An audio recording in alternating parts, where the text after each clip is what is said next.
1995 से लेकर 2010 तक तो इम्पोर्टेंट है ही। अरे इसमें तो सर यूनिवर्सल साइज वाले में भी तो है। अरे उसका सॉल्यूशन सही नहीं है, इसका सॉल्यूशन अच्छा है।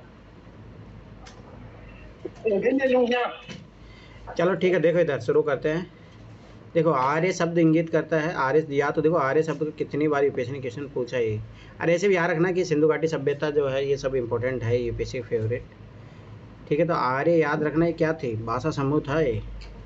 श्रेष्ठ वंश को, यावरी जन को, नरजातीय समूह को नहीं, भाषा समूह है तो उसको रिप्रेजेंट करता था ये। देखो सामान्यतः वैदिक साहित्य की रचना का श्रेय आर्य लोगों को दिया जाता है, किंतु आर्य कौन है? आर्य शब्द को लेकर समय समय पर विद्वानों द्वारा नाना प्रकार की परिभाषा व्याख्या दी गई है। प्राच्य विद्या के प्रारंभिक चरण में आर्य शब्द का प्रयोग एक जाति के रूप में किया गया था, ये बात भी सही है स्टार्टिंग में तो इसी के, किंतु ऐतिहासिक रूप से आर्य नामक ऐसी जाति की निश्चित पहचान संभव नहीं है जो किसी काल विशेष में विश्व के किसी भाग में नहीं है। सापेक्ष दृष्टि से इतना अवश्य कहा जा सकता है कि आर्य की पहचान जाति की अपेक्षा भाषाई वर्ग से अधिक संभव हो। अभी तो ये इस टाइप यूपीएससी क्वेश्चन कभी पूछेगा नहीं, क्योंकि ये है ना कॉन्फ्लिक्ट वाले क्वेश्चन है। पहले पूछ लिया पर अभी नहीं पूछेगा, चीज़ याद रखना। अब आगे देखो, निम्नलिखित में से कौन सा एक है जो ईसा पूर्व 6वीं शताब्दी में प्रारंभ में भारत का सर्वाधिक शक्तिशाली नगर राज्य था? भाई मगध था। ठीक है, तो वो तो अपने को पता है, यूपीएससी देखो ये क्वेश्चन पहले भी पूछा है। मगध बिहार वाला था, यहीं पे मौर्य साम्राज्य, सब सारी चीज़ें याद रखना वो चीज़ें। 6वीं शताब्दी ईसा पूर्व के आरंभ में मगध भारत का सर्वाधिक शक्तिशाली नगर राज्य था। जातक कथाओं में, जातक कथा याद रखना ये बुद्ध की है, में इसके समकालीन नगर राज्यों की अपेक्षा समृद्धि और संपत्ता का साक्ष्य मिलता है। अब ये फैक्चुअल क्वेश्चन है, बस ये एक एक लाइन याद रखो बस इन क्वेश्चनों को, और कुछ ही नहीं ज़्यादा। ईसा पूर्व 2वीं शताब्दी के प्रारंभ में उत्तरी अफगानिस्तान में स्थापित भारतीय यूनानी राज्य था बैक्ट्राई। और याद करो मैंने बोला भी था कि जो कौन सी थी, मतलब गांधार शैली। गांधार शैली में मैंने कल करवाया भी था क्वेश्चन, गांधार शैली में बैक्टीरिया तत्व तो जुड़े हुए थे, तो मैंने बोला भी था गांधार कहाँ पे, अफगानिस्तान में है। दूसरी बात याद रखना, मेंस में भी क्वेश्चन पूछा था ये। ठीक है, तो ये चीज़ याद रखना, बस इतना याद रखना, इसमें बैक्टीरिया तत्व तो उसमें थे। ईसा की 3वीं शताब्दी से जबकि हुन आक्रमण से रोमन साम्राज्य समाप्त हो गया था, भारतीय व्यापारिक अधिकाधिक निर्भर हो गए थे किस पे, दक्षिण पूर्वी एशिया व्यापार पर। और याद करो, देखो यही यूपीएससी ने क्वेश्चन आगे जाके पूछा है कि दक्षिण पूर्वी एशिया से अपन व्यापार कैसे करने शुरू किए थे। याद करो, आया क्वेश्चन 2013 का या 12 का क्वेश्चन है वो,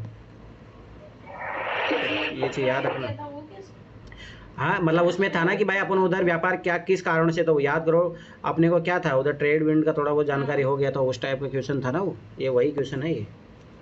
अरे मानसून पावनी की वजह से बोला, मानसून पावनी की वजह हाँ से। वही तो, उन्हीं को चीज़ें पता था, उनको नॉलेज हो गया था, इसीलिए वो उधर व्यापार करने लग गए थे।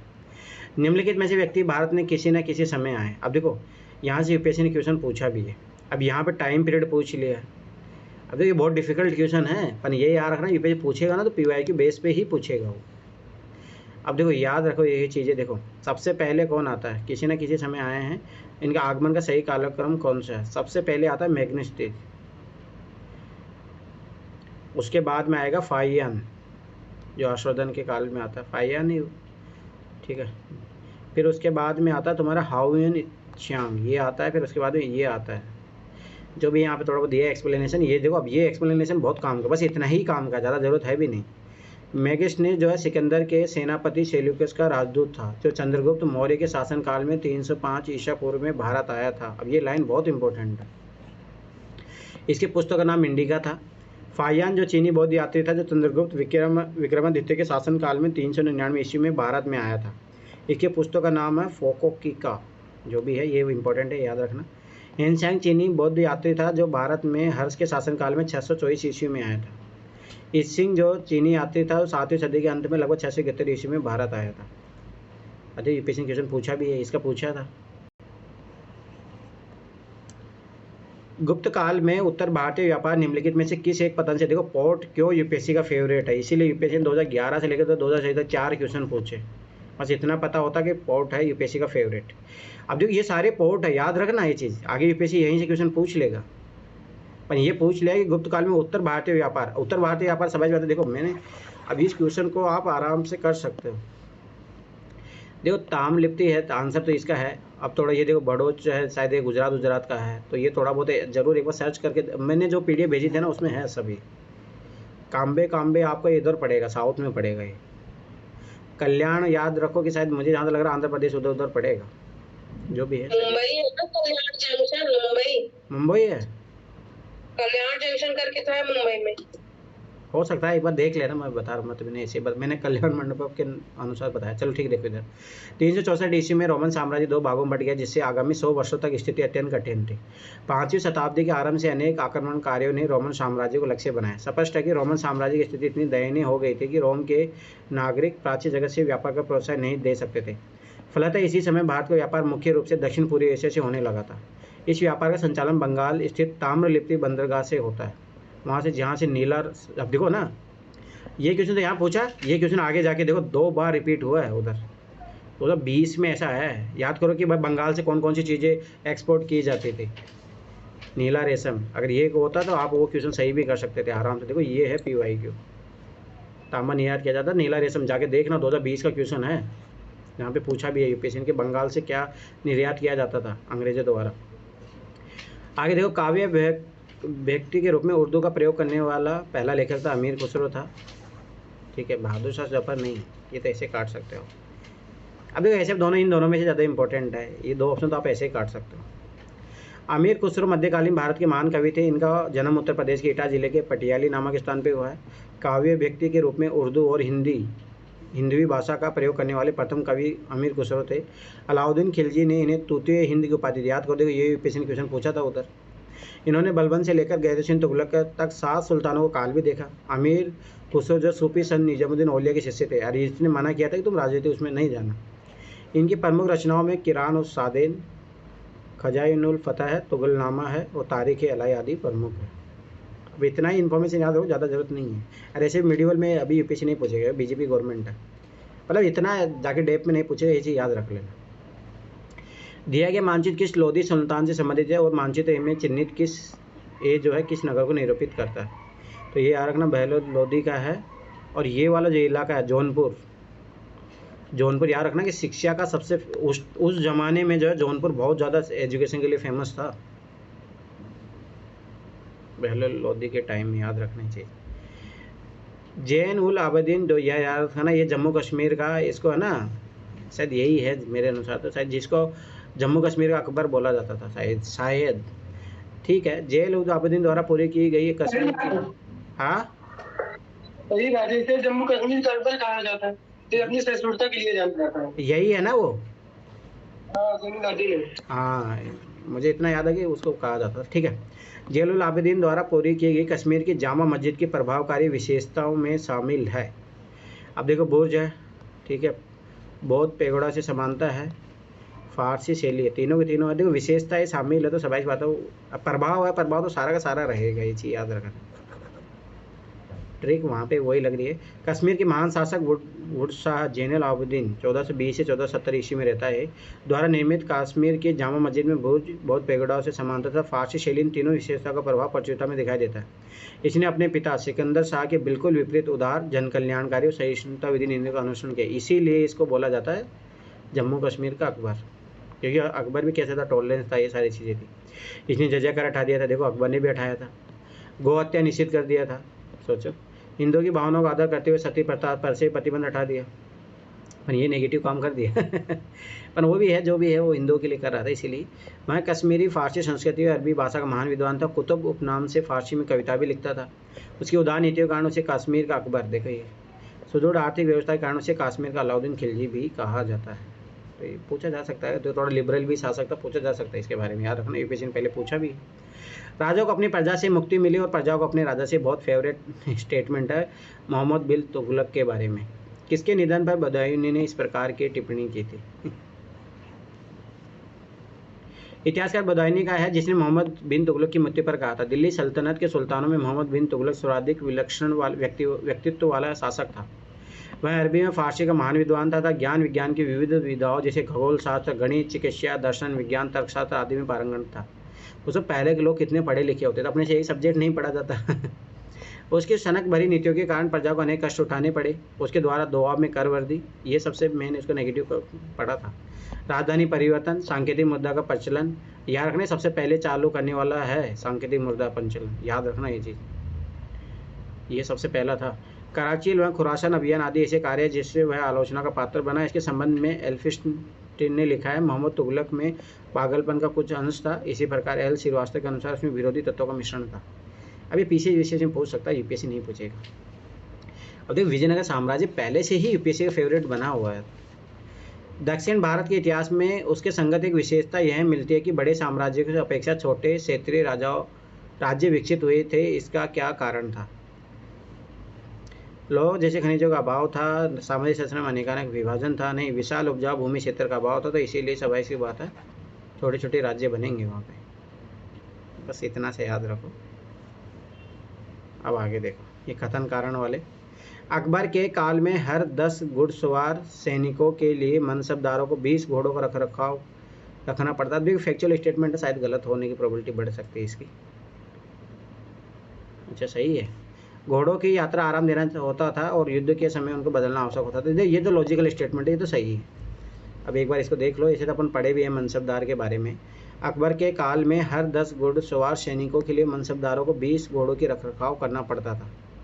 तो याद रखना कि वहाँ सभा की बात है, जब जितने कम घोड़ों पे जितने लोग रखोगे उतना अच्छे से उनका वो होगा ना। इसीलिए कथन कारण दोनों की एक ही व्याख्या करता है, आराम देना पड़ता था इसीलिए। ठीक है, अब देखो ये क्वेश्चन, देखो टर्विनियर का क्वेश्चन 2019 का क्वेश्चन डायरेक्ट यहाँ से पूछा है। तो इसीलिए बता रहा हूँ कि ये बुक बहुत इंपॉर्टेंट है। अब देखो इसमें तो एक्सप्लेनेशन दिया है और यही क्वेश्चन आगे जाके बना भी है। निम्नलिखित में से कौन सा एक सही सम्मिलित नहीं है? अब ये मतलब ये वाला गलत है। अकबर के टाइम में सर टॉमस रो नहीं आया था। जहांगीर के टाइम विलियम हॉकिंस आया था, ये चीज़ याद रखना। शाहजहाँ के टाइम आया था टर्विनियर। औरंगजेब के टाइम मनुची आया था, ये पता होना चाहिए। अब देखो, विलियम हॉकिंस जो है प्रथम अंग्रेज था जो मुगल दरबार में उपस्थित हुआ था। ये मुगल शासक जहांगीर के काल में सन 1608 ईस्वी में भारत आया था। सर टॉमस रो 1615 ईस्वी में जहांगीर के समय भारत आया था, ये याद रखना, ये भी जहांगीर के ही समय आता है। टर्बिनियर एक फ्रांसीसी जोहरी था, बस यही याद होता तो ये क्वेश्चन आप कर लेते 2019 वाला। जो शाहजहाँ के काल में सन 1641 में भारत आया था। मनुची इटली के यात्री था जो 1665 ईस्वी में अंग्रेजों के समय भारत आया था। वाणिज्य का प्रवाह देखो, अफगानिस्तान के प्रति एक जोश भरी अग्र या फॉरवर्ड नीति का अनुसरण करने वाला गवर्नर जनरल, ये देखो 1838 के टाइम की बात है। लिट्टन होता, लिट्टन। देखो 2 युद्ध होते हैं, मैं बताता हूँ अफगानिस्तान से रिलेटेड है ना। एक युद्ध होता है 1836 से लेके ये मतलब 38 के समथिंग होता है, और एक द्वितीय युद्ध होता है अफगान और अंग्रेज द्वितीय युद्ध होता है, वो 1878 उस टाइम होता है, लिट्टन के टाइम में। 2 युद्ध होते हैं। अगर थोड़ा बहुत ही पढ़ा होगा ना तो आपको कर सकते हो क्वेश्चन आराम से। कंपनी और अफगानिस्तान के संबंध में मुख्यतः 3 गवर्नर जनरल का योगदान है। अफगानिस्तान के विरुद्ध अग्रगामी नीति का प्रारंभ करने वाले लॉर्ड ऑकलैंड थे। ठीक है, 1836 से 42 इस टाइम युद्ध होता है। प्रथम ये आंग्ला बर्मा नहीं है, मतलब अंग्रेजों और अफगान के बीच में। ठीक है, सर जॉन लॉरेंस ने अफगानिस्तान की प्रति कुशल आक्रमणीयता की नीति अपनाई थी, ये याद रखना, फैक्चुअल है, पूछ सकता डायरेक्ट। लॉर्ड लिट्टन ने पुनः अफगानिस्तान के प्रति अग्रगामी नीति को लागू किया था, और ये 1878 में होता है सेकेंड युद्ध। लिट्टन ऐसे नेगेटिव था, याद रखना उसने बहुत। अब देखिए ये अच्छी चीज़ है, ये तो फैक्चुअल चीज़ें यहाँ से आपकी क्लियर हो जाएगी। देखो 1775 में क्या होता है? प्रथम आंग्ला मराठा युद्ध होता है, याद रखना ये चीज़ें। देखो फिर उसके बाद में आपका होता है 1780 में आपका होता है द्वितीय आंग्ला मैसूर युद्ध, याद करो, जिसमें टीपू सुल्तान का फादर मर जाता है। ठीक है, फिर 1784 में संधि पे ख़त्म होता है, फिर वापस में शुरू होता है। फिर इसके 1824 में याद रखना प्रथम आंग्ला बर्मा युद्ध होता है। ठीक है, और 1838 में जो है प्रथम, मैं बता रहा था ना, देखो प्रथम आंग्ला अफगान युद्ध में बता भी रहा था, ये चीज़ याद रखना। सेकेंड होता है 1878 में। प्रथम आंग्ला मैसूर युद्ध 1775 ईस्वी में प्रारंभ हुआ, जिसका अंत 1782 की सालाबाई संधि से हुआ। और इस सालाबाई संधि में यह था कि 20 साल तक कोई भी कुछ नहीं करेगा, जस्ट 20 साल बाद में फिर युद्ध होता है 1802 में, याद रखना ये चीज़। द्वितीय आंग्ला मैसूर युद्ध 1780 में लड़ा गया। इस युद्ध में सर आइकोर कुट ने हैदर अली को पाटनौ में पराजित किया था, याद रखना। हैदर अली टीपू सुल्तान का फादर था, यहाँ से टीपू सुल्तान इसके फादर मर जाता, फिर ये संभालता है। युद्ध के दौरान लगी चोट से हैदर अली की मृत्यु हो गई थी। प्रथम आंग्ला बर्मा युद्ध 1824 में हुआ था, तथा अंग्रेजों ने निचले बर्मा का अधिकार कर लिया था। प्रथम आंग्ला अफगान युद्ध, याद रखना, ऑकलैंड के समय 1838 में होता, जिसमें अंग्रेजी सेना को भारी क्षति के साथ वहाँ से भागना पड़ा था, फिर इसलिए वापस दोबारा होता है युद्ध। ब्रिटिश शासन के दौरान भारत में उद्योगों का कोई स्वतंत्र विकास नहीं हुआ। 2020 का डायरेक्ट क्वेश्चन, कॉपी पेस्ट, याद आया? उसमें पूछा था दस्तकारी उद्योग नष्ट होने का कारण क्या था, यही क्वेश्चन था उसमें, मतलब 10। ठीक है, स्वाभाविक सी बात है, भारत में हेवी इंडस्ट्री का विकास नहीं हो पाता है, उसी कारण से तो भाई छोटे मोटे उद्योग कहाँ से विकास हो पाएगा। विदेशी पूंजी की कमी थी, और विदेशी पूंजी तो बहुत लाई जा रही थी, परंतु वो भारतीय उद्योगों के लिए नहीं था।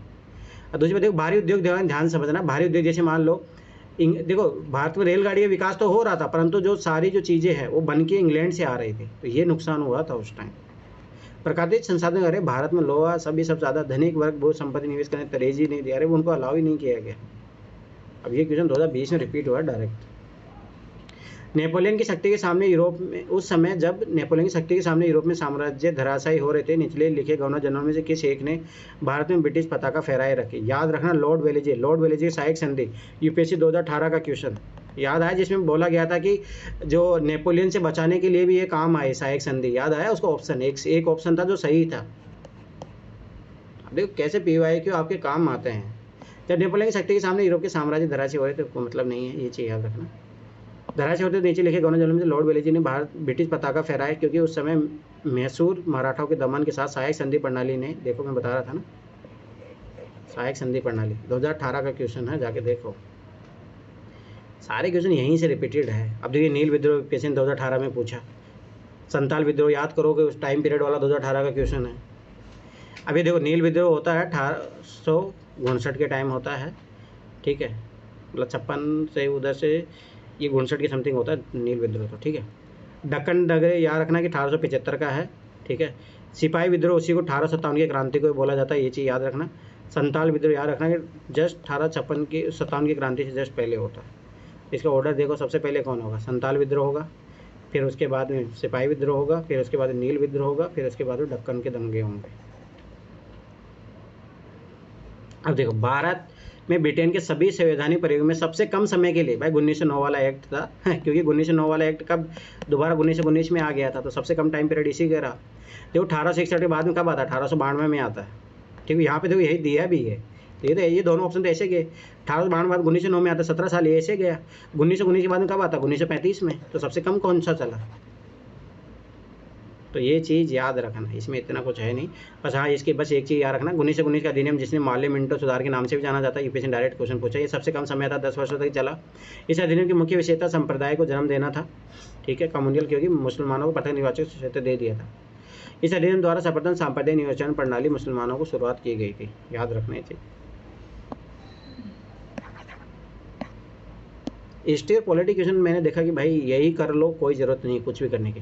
इसका प्रस्ताव मई में आया, जिसमें अभी भी भारत की विभाजन मुक्त रखने की आकांक्षा थी, ठीक है, जिसको ब्रिटिश प्रांतों से मिलकर बने एक संघीय राज्य स्वरूप मानना था। याद रखना, कैबिनेट मिशन, याद करो ये क्वेश्चन पहले भी रिपीट हो चुका है और उधर भी आया हुआ। कैबिनेट मिशन मैंने बोला था ना, वे पृथक पाकिस्तान की बात नहीं करता है, ठीक है। तो ये साइमन कमीशन इसके बारे में था ही नहीं, गांधी यूरोप में ऐसी कोई बात थी ही नहीं। क्रिप्स मिशन में तो भाई याद रखना कि उसके था ही नहीं। यहाँ पे याद रखना कि आज़ादी देने की बात कर रहा है, क्रिप्स मिशन कहाँ आज़ादी देने की बात करता है। ब्रिटिश प्रांतों से मिलकर एक संघीय राज्य स्वरूप कैबिनेट मिशन से संबंधित है, जिसका प्रस्ताव मई में आया था। हालांकि इसमें संघ का स्वरूप ब्रिटिश राज्यों और रियासतों कम से कम 50% मिलकर बनना था, लेकिन भारतीय रियासतों के न शामिल होने के संघ का स्वरूप ही नहीं बन पाया था। शब्द इम्पेरियल प्रेफरेंस का प्रयोग किया जाता है। अब भाई सबाइश बात, इम्पीरियल मतलब वो शासक थे, उनके लिए प्रेफरेंस वरीयता दी जा रही है, कहाँ पे ऐसी बात होगी? भारत में ब्रिटिश आयातों पर दी गई विशेष रियायतों के लिए, हाँ ये हुई ना। इससे क्या होता है, भारतीय जो देखो भारत के जो सामान वहाँ जाते थे उन पर तो बहुत ज़्यादा हैवी ड्यूटी लगाया जाता था, और जो वहाँ से बन के आते थे उनको कम दरों पे, इसीलिए तो उन्होंने साम्राज्य अपना फैलाया ना, ये सब चीज़ थी।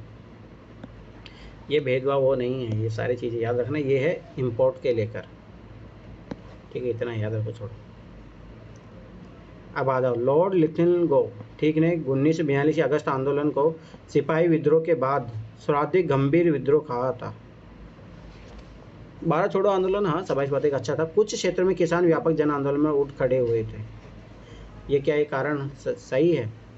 दोनों का दोनों कारण यार, लॉर्ड लिथनगो ने ही अगस्त प्रस्ताव दिया था, याद आओ 1940 का, ठीक है। तो सबाइश बात उस टाइम कितने बड़े लेवल पे, इसीलिए तो इसी से भयभीत होकर तो इन्होंने आज़ादी दी थी। और याद करो, समानता सरकारी स्थापना होने लग जाती है, तो दोनों का दोनों सही है। 1857 के सिपाही विद्रोह के बाद सबसे बड़े आंदोलन 1942 के भारत छोड़ो आंदोलन को लॉर्ड लिथगो ने गंभीर विद्रोह बताया था। आंदोलन में आम जनता में किसानों के अलावा बड़ी संख्या में महिलाओं ने भागीदारी की थी, ये याद रखना ही चाहिए। यह आंदोलन भारतीय स्वाधीनता संग्राम की अंतिम महान लड़ाई थी। इस आंदोलन को अगस्त क्रांति के नाम से भी जाना जाता है। ये चीज़ें याद रखना, कल भी आया था ये, डायरेक्ट यूपीएससी क्वेश्चन पूछ सकते हैं क्योंकि 1942 तो ऐसे फेवरेट है यूपीएससी का। अब देखो, किस भारतीय राष्ट्रवादी नेता ने जर्मनी और ब्रिटेन के बीच युद्ध को ऐसे ईश्वर प्रदत्त अवसर के रूप में देखा? अरे ये तो अपना सुभाष चंद्र बोस है जिसमें भारतीयों को इस स्थिति का अपने हित में लाभ उठाने का मौका मिलता है। इसी पे तो गांधी और सुभाष चंद्र बोस के बीच में कॉन्फ्लिक्ट होता है। सुभाष चंद्र बोस बोलता है कि भाई इनका अपने को यूज करना चाहिए, गांधी मना कर देता है नो। तो ये चीज़ याद रखना। द्वितीय विश्व युद्ध के समय सुभाष चंद्र बोस का कहना था कि इस अवसर का लाभ उठाकर भारत को स्वतंत्र कराया जा सकता है क्योंकि इस समय ब्रिटेन युद्ध में फंसा हुआ है। वह ब्रिटेन पर किसी भी प्रकार के संकट को भारत के लिए वरदान मानते थे। कांग्रेस के निम्नलिखित नेता में कौन सा एक है कैबिनेट मिशन योजना के पक्ष में पूरी तरह से था? महात्मा गांधी। क्यों होगा गांधी? क्योंकि इसमें बंटवारे की बात नहीं, भारत पाकिस्तान विभाजन की।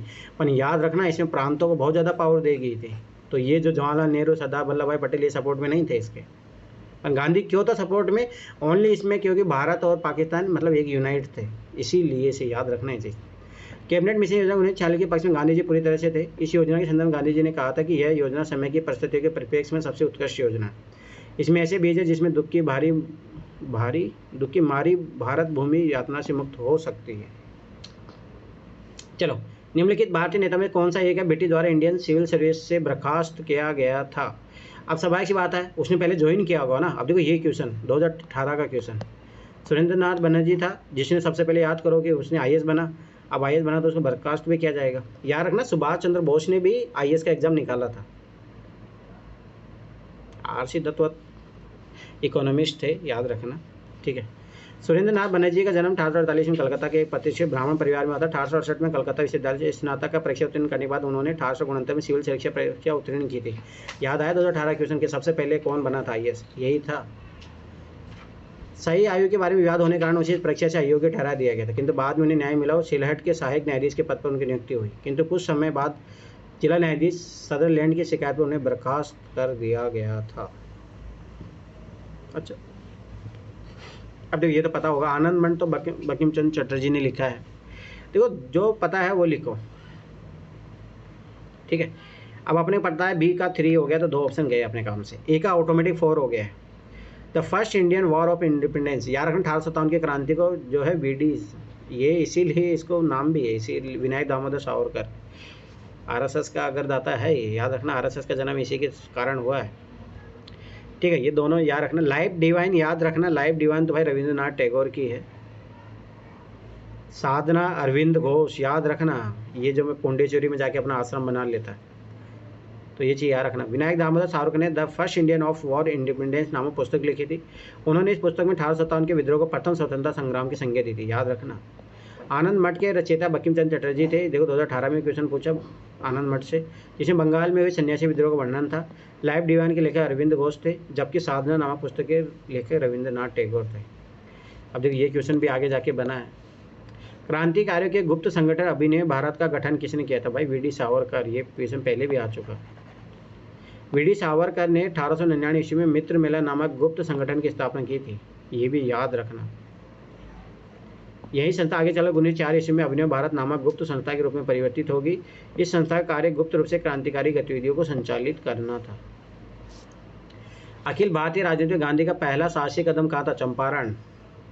पर अगर उसके अलावा कुछ ऑप्शन दिया होगा तो वो देखेंगे, हाँ चंपारण ही है।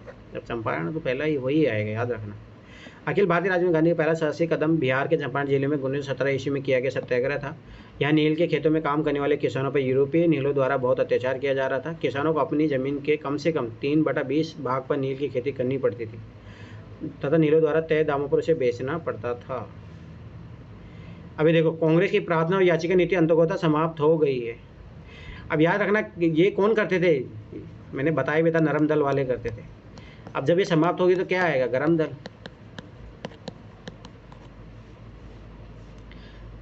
तो बाल गंगाधर जैसे लीड करते 1905 में, तब से बोला जाता है कि जो है नरम दल खत्म हो गया।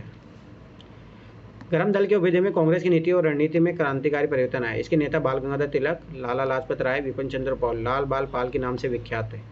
तिलक ने केसरी तथा विपिन चंद्र पॉल अपने समाचार पत्र न्यू इंडिया, याद रखना ये चीज़, निरंतर अपने विचारों पर प्रचार करते रहे। दल ने तिलक के नेतृत्व में कांग्रेस की याचना भिक्षावृत्ति का घोर विरोध किया। तिलक का नारा था स्वराज्य हमारा जनसिद्ध अधिकार है। इसीलिए 1920 में होम रूल लीग आंदोलन का नाम चेंज किया, क्या किया जाता है, स्वराज सभा। याद आया 2020 का क्वेश्चन था, किसका क्वेश्चन था, 2018 या 20 का क्वेश्चन था। हाँ 1920 में जब इनकी होती है। अब देखो ये क्वेश्चन भी सही होना चाहिए, ठीक है, ध्यान से समझना।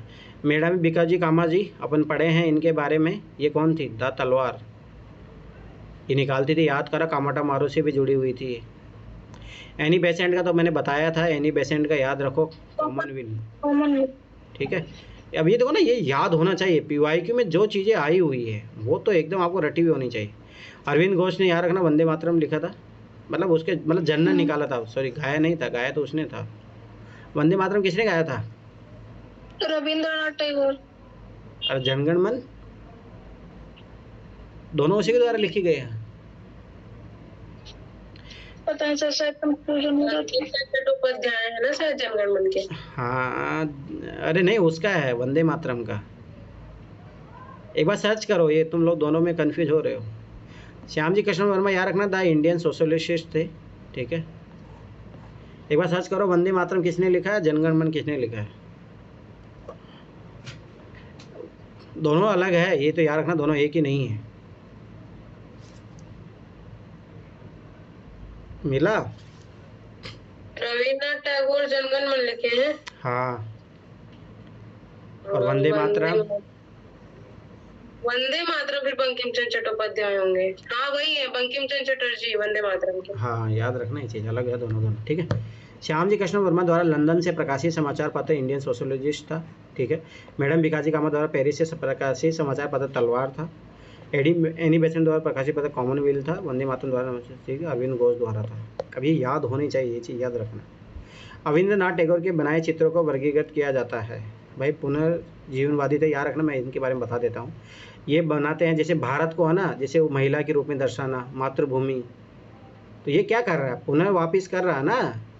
फिर जो शेर बना दे, मतलब शेर के ऊपर भारत माता को दर्शाया जा रहा है, उस टाइप का जो है चित्र बनाता है, ये चीज़ याद रखना। पुनर्जयवादी कर रहा है ना, यथार्थवादी नहीं समाजवादी न होना, ठीक है। रविन्द्रनाथ टैगोर ने पाश्चात्य, राजपूत, पहाड़ी तथा मुगल शैलियों का आलम्बन लेकर एक नई शैली विकसित की। 1871 ईस्वी में जन्मे मॉडर्न स्कूल ऑफ आर्टिस्ट कलाकारों का आधुनिक निकाय ने प्रेरणा टैगोर ने कलकत्ता में चित्रकला की तकनीकी अंग्रेजों से सीखी, परंतु अपनी मौलिकता से देश से प्राचीन चित्रकला की आंतरिक भावपूर्ण शैली को अपने विस्तृत कैनवास पर उभारा। अपने सुंदर चित्रों में कृष्ण में लीला का चित्रण भी किया, याद रखना, इसने भारत माता का भी चित्र बनाता है, ये चीज़ याद रखना, इसीलिए फेमस भी होता है। चलो आगे बढ़ो।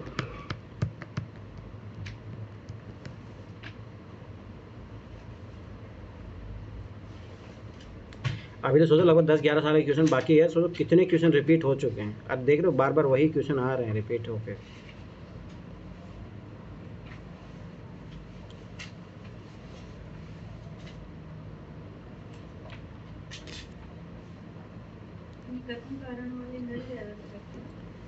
तो यहीं से तो पूछा है उन्होंने। चलो आ जाओ, देखो कथन कारण वाले आ गए यहाँ पे।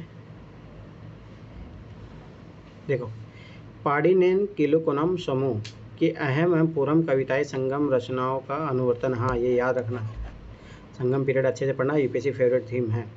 उन्होंने प्रमुख संगम रचनाओं के विपरीत उत्तर संगम रचनाओं में भी सम्मिलित किया, तो ये इसीलिए तो है, ये दोनों का एक्सप्लेनेशन सही है। अब देखो यहाँ से जो भी चीज़ें मिलती जा रही है ना, ध्यान से देखना है। यहाँ से टोल का पीएम जो है जिसका संबंध दूसरे संगम से, हेतु तोगे अष्ट पदावली पतुतुपात मतलब 10 गीत तथा पाणिनि किलुकुनो मतलब अष्टादश 10 लघु उपदेश गीतों को मिलाकर विशाल तमिल साहित्य मिल जाता। 19वीं सदी के अंत तक इन कविताओं का महान संग्रह तमिल वासियों के लिए विस्मय था, किंतु 12वीं सदी के दूसरे चरण में हस्तलिखित ग्रंथों में प्राप्त सामग्री को संपादित कर प्रकाशित किया गया। इसके अधिकांश भाग अभी भी अनुदित नहीं है। उन्होंने प्रारंभ से ही अपनी रचना को वर्गीकृत करने की उत्कृष्टता प्रकट की तथा इसे प्रधान समूह में बांटा गया, अंतरंग, अहम, बाह्य, पूर्व, ठीक है। अंतरंग में पढ़ने संबंधी रचनाओं की तथा पूर्व बाह्य में शासकों की प्रशंसा में गीतों की रचना की गई। याद आया क्वेश्चन है ना, यहीं से वो क्वेश्चन बना जो 2023 में आया था, वटा किरुथल वाला। और एक आया था 2022 में, याद आया? वो दोनों क्वेश्चन 2022 वाले क्वेश्चन में ऑप्शन था और वो आगे जाके आके क्वेश्चन बनता है 2023 में। इस प्रकार पाणिनि ने अहम पूर्व रचना जिसके संगम रचनाओं के विपरीत उत्तरकालीन संगम रचनाओं में सम्मिलित किया गया। अभी तो बहुत जैन तो इम्पोर्टेंट है ही। जैन धर्म के अहिंसा पर बल ने कृषकों को जैन धर्म में अपनाने से रोका। हाँ, ये एकदम सही बात है। कृषि में कीटों में पीड़कों की हत्या होना शामिल है, तो इसीलिए तो स्वाभाविक बात है लोग कम अट्रैक्ट होंगे। ये याद रखना ये चीज़, क्योंकि जैन धर्म हर चीज़ में आत्मा मानता है ना। जब आप खेती करोगे स्वाभाविक बात है छोटे मोटे जीव मर ही जाते हैं ना। जैन धर्म के 5 महाव्रत है, याद रखना। अहिंसा, सत्य या झूठ न बोलना, असत्य, चोरी नहीं करना, अपरिग्रह मतलब संपत्ति अर्जित न करना, ब्रह्मचार्य जैसे जैन धर्म के 24 तीर्थंकर महावीर स्वामी ने जोड़ा था। जैन धर्म में अहिंसा या किसी प्राणी को न सताने के व्रत को सबसे अधिक महत्व दिया गया है। जैन धर्म में युद्ध और कृषि दोनों वर्जित है, क्योंकि दोनों में जीवों की हत्या होती है। फलतः अहिंसा नामक व्रत ने कृषकों को जैन धर्म अपनाने से रोक दिया और जैन धर्मावलंबियों ने अपने कार्यकलाप व्यापार और वाणिज्य तक ही सीमित रखा। इसलिए याद रखने बहुत बिजनेस कम्युनिटी होती है। लेकिन ये खाते तो है ना, खेती नहीं करते अरे तो खेती करते वक्त होता है ना, खेती करने वाले कमाए अलग से। वो कभी कभी इस व्रत अहिंसा के विभिन्न परिणाम दिखाई देते हैं, जैसे कुछ जैन धर्मावलंबी राजा पशु की हत्या करने वालों को फांसी पर चढ़ा देते थे। अच्छा, अब देखो ये खेती नहीं करते तो पशु की हत्या कैसे देख सकता, तभी तो मार दिया। देखो, अशोक ने कलिंग का मौर्य साम्राज्य में जोड़ लिया था। हाँ, जोड़ लिया था, युद्ध हुआ था तभी तो। कलिंग दक्षिण भारत को आने वाले इस तले हुए समुद्री मार्ग को नियंत्रण करता था। हाँ, इसीलिए जो है इसको अटैक करता है, इसीलिए जीतता है, याद रखना। ये इंपॉर्टेंट है, ये पहले भी आया हुआ क्वेश्चन। देखो यही है इसका आंसर। कलिंग विजय मगध तथा भारतवर्ष के इतिहास में एक सीमा चिन्ह है। यह विजय साम्राज्यवादी विस्तार की उस नीति का अंत करती है जिसका आरंभ बिंबिसार ने अंग देश पर विजय प्राप्त करके किया था। अशोक ने अपने अभिषेक के 8वें वर्ष 261 ईसा पूर्व कलिंग पर चढ़ाई की थी। कलिंग उस समय एक प्रबल एवं शक्तिशाली राज्य था जो अशोक के समय स्वतंत्र राज्य के रूप में स्थापित था। प्राचीन भारत में कलिंग का भौगोलिक और सामुद्रिक मार्ग का दृष्टि से अत्यधिक महत्व था। इस कारण अशोक के कलिंग अभियान का उद्देश्य स्थलीय व समुद्री व्यापार मार्ग पर अधिकार करना था। उसने कलिंग को विजित कर अपने साम्राज्य मिला लिया था, याद रखना। अब बस सबाई सी बातें याद रखना कि पोर्ट वोट है तो जरूरी है ना, इसलिए उड़ीसा पे अटैक करना जरूरी रहा उसको। सिकंदर के हमले के समय उत्तर भारत में निम्नलिखित राजवंश में किसका एक शासन था? नंद वंश का शासन था, याद रखना ये चीज। महापद्मनंदन के 8 पुत्रों में अंतिम पुत्र घनानंद सिकंदर का समकालीन था, याद रखना ये चीज। इसी को तो हटा के फिर बनते हैं मौर्य साम्राज्य की स्थापना।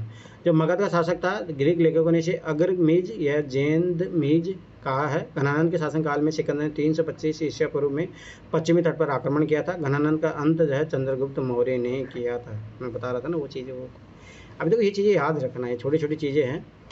अब देखो प्राचीन भारत में सामंती व्यवस्था, देखो सामंती व्यवस्था क्वेश्चन आया 2014 में का अभ्युदय सैनिक अभियानों में देखा जा सकता है। हाँ, एकदम सही बात है ये चीज़। यार राजा क्या करता था, इनकी सेनाओं का यूज करता था।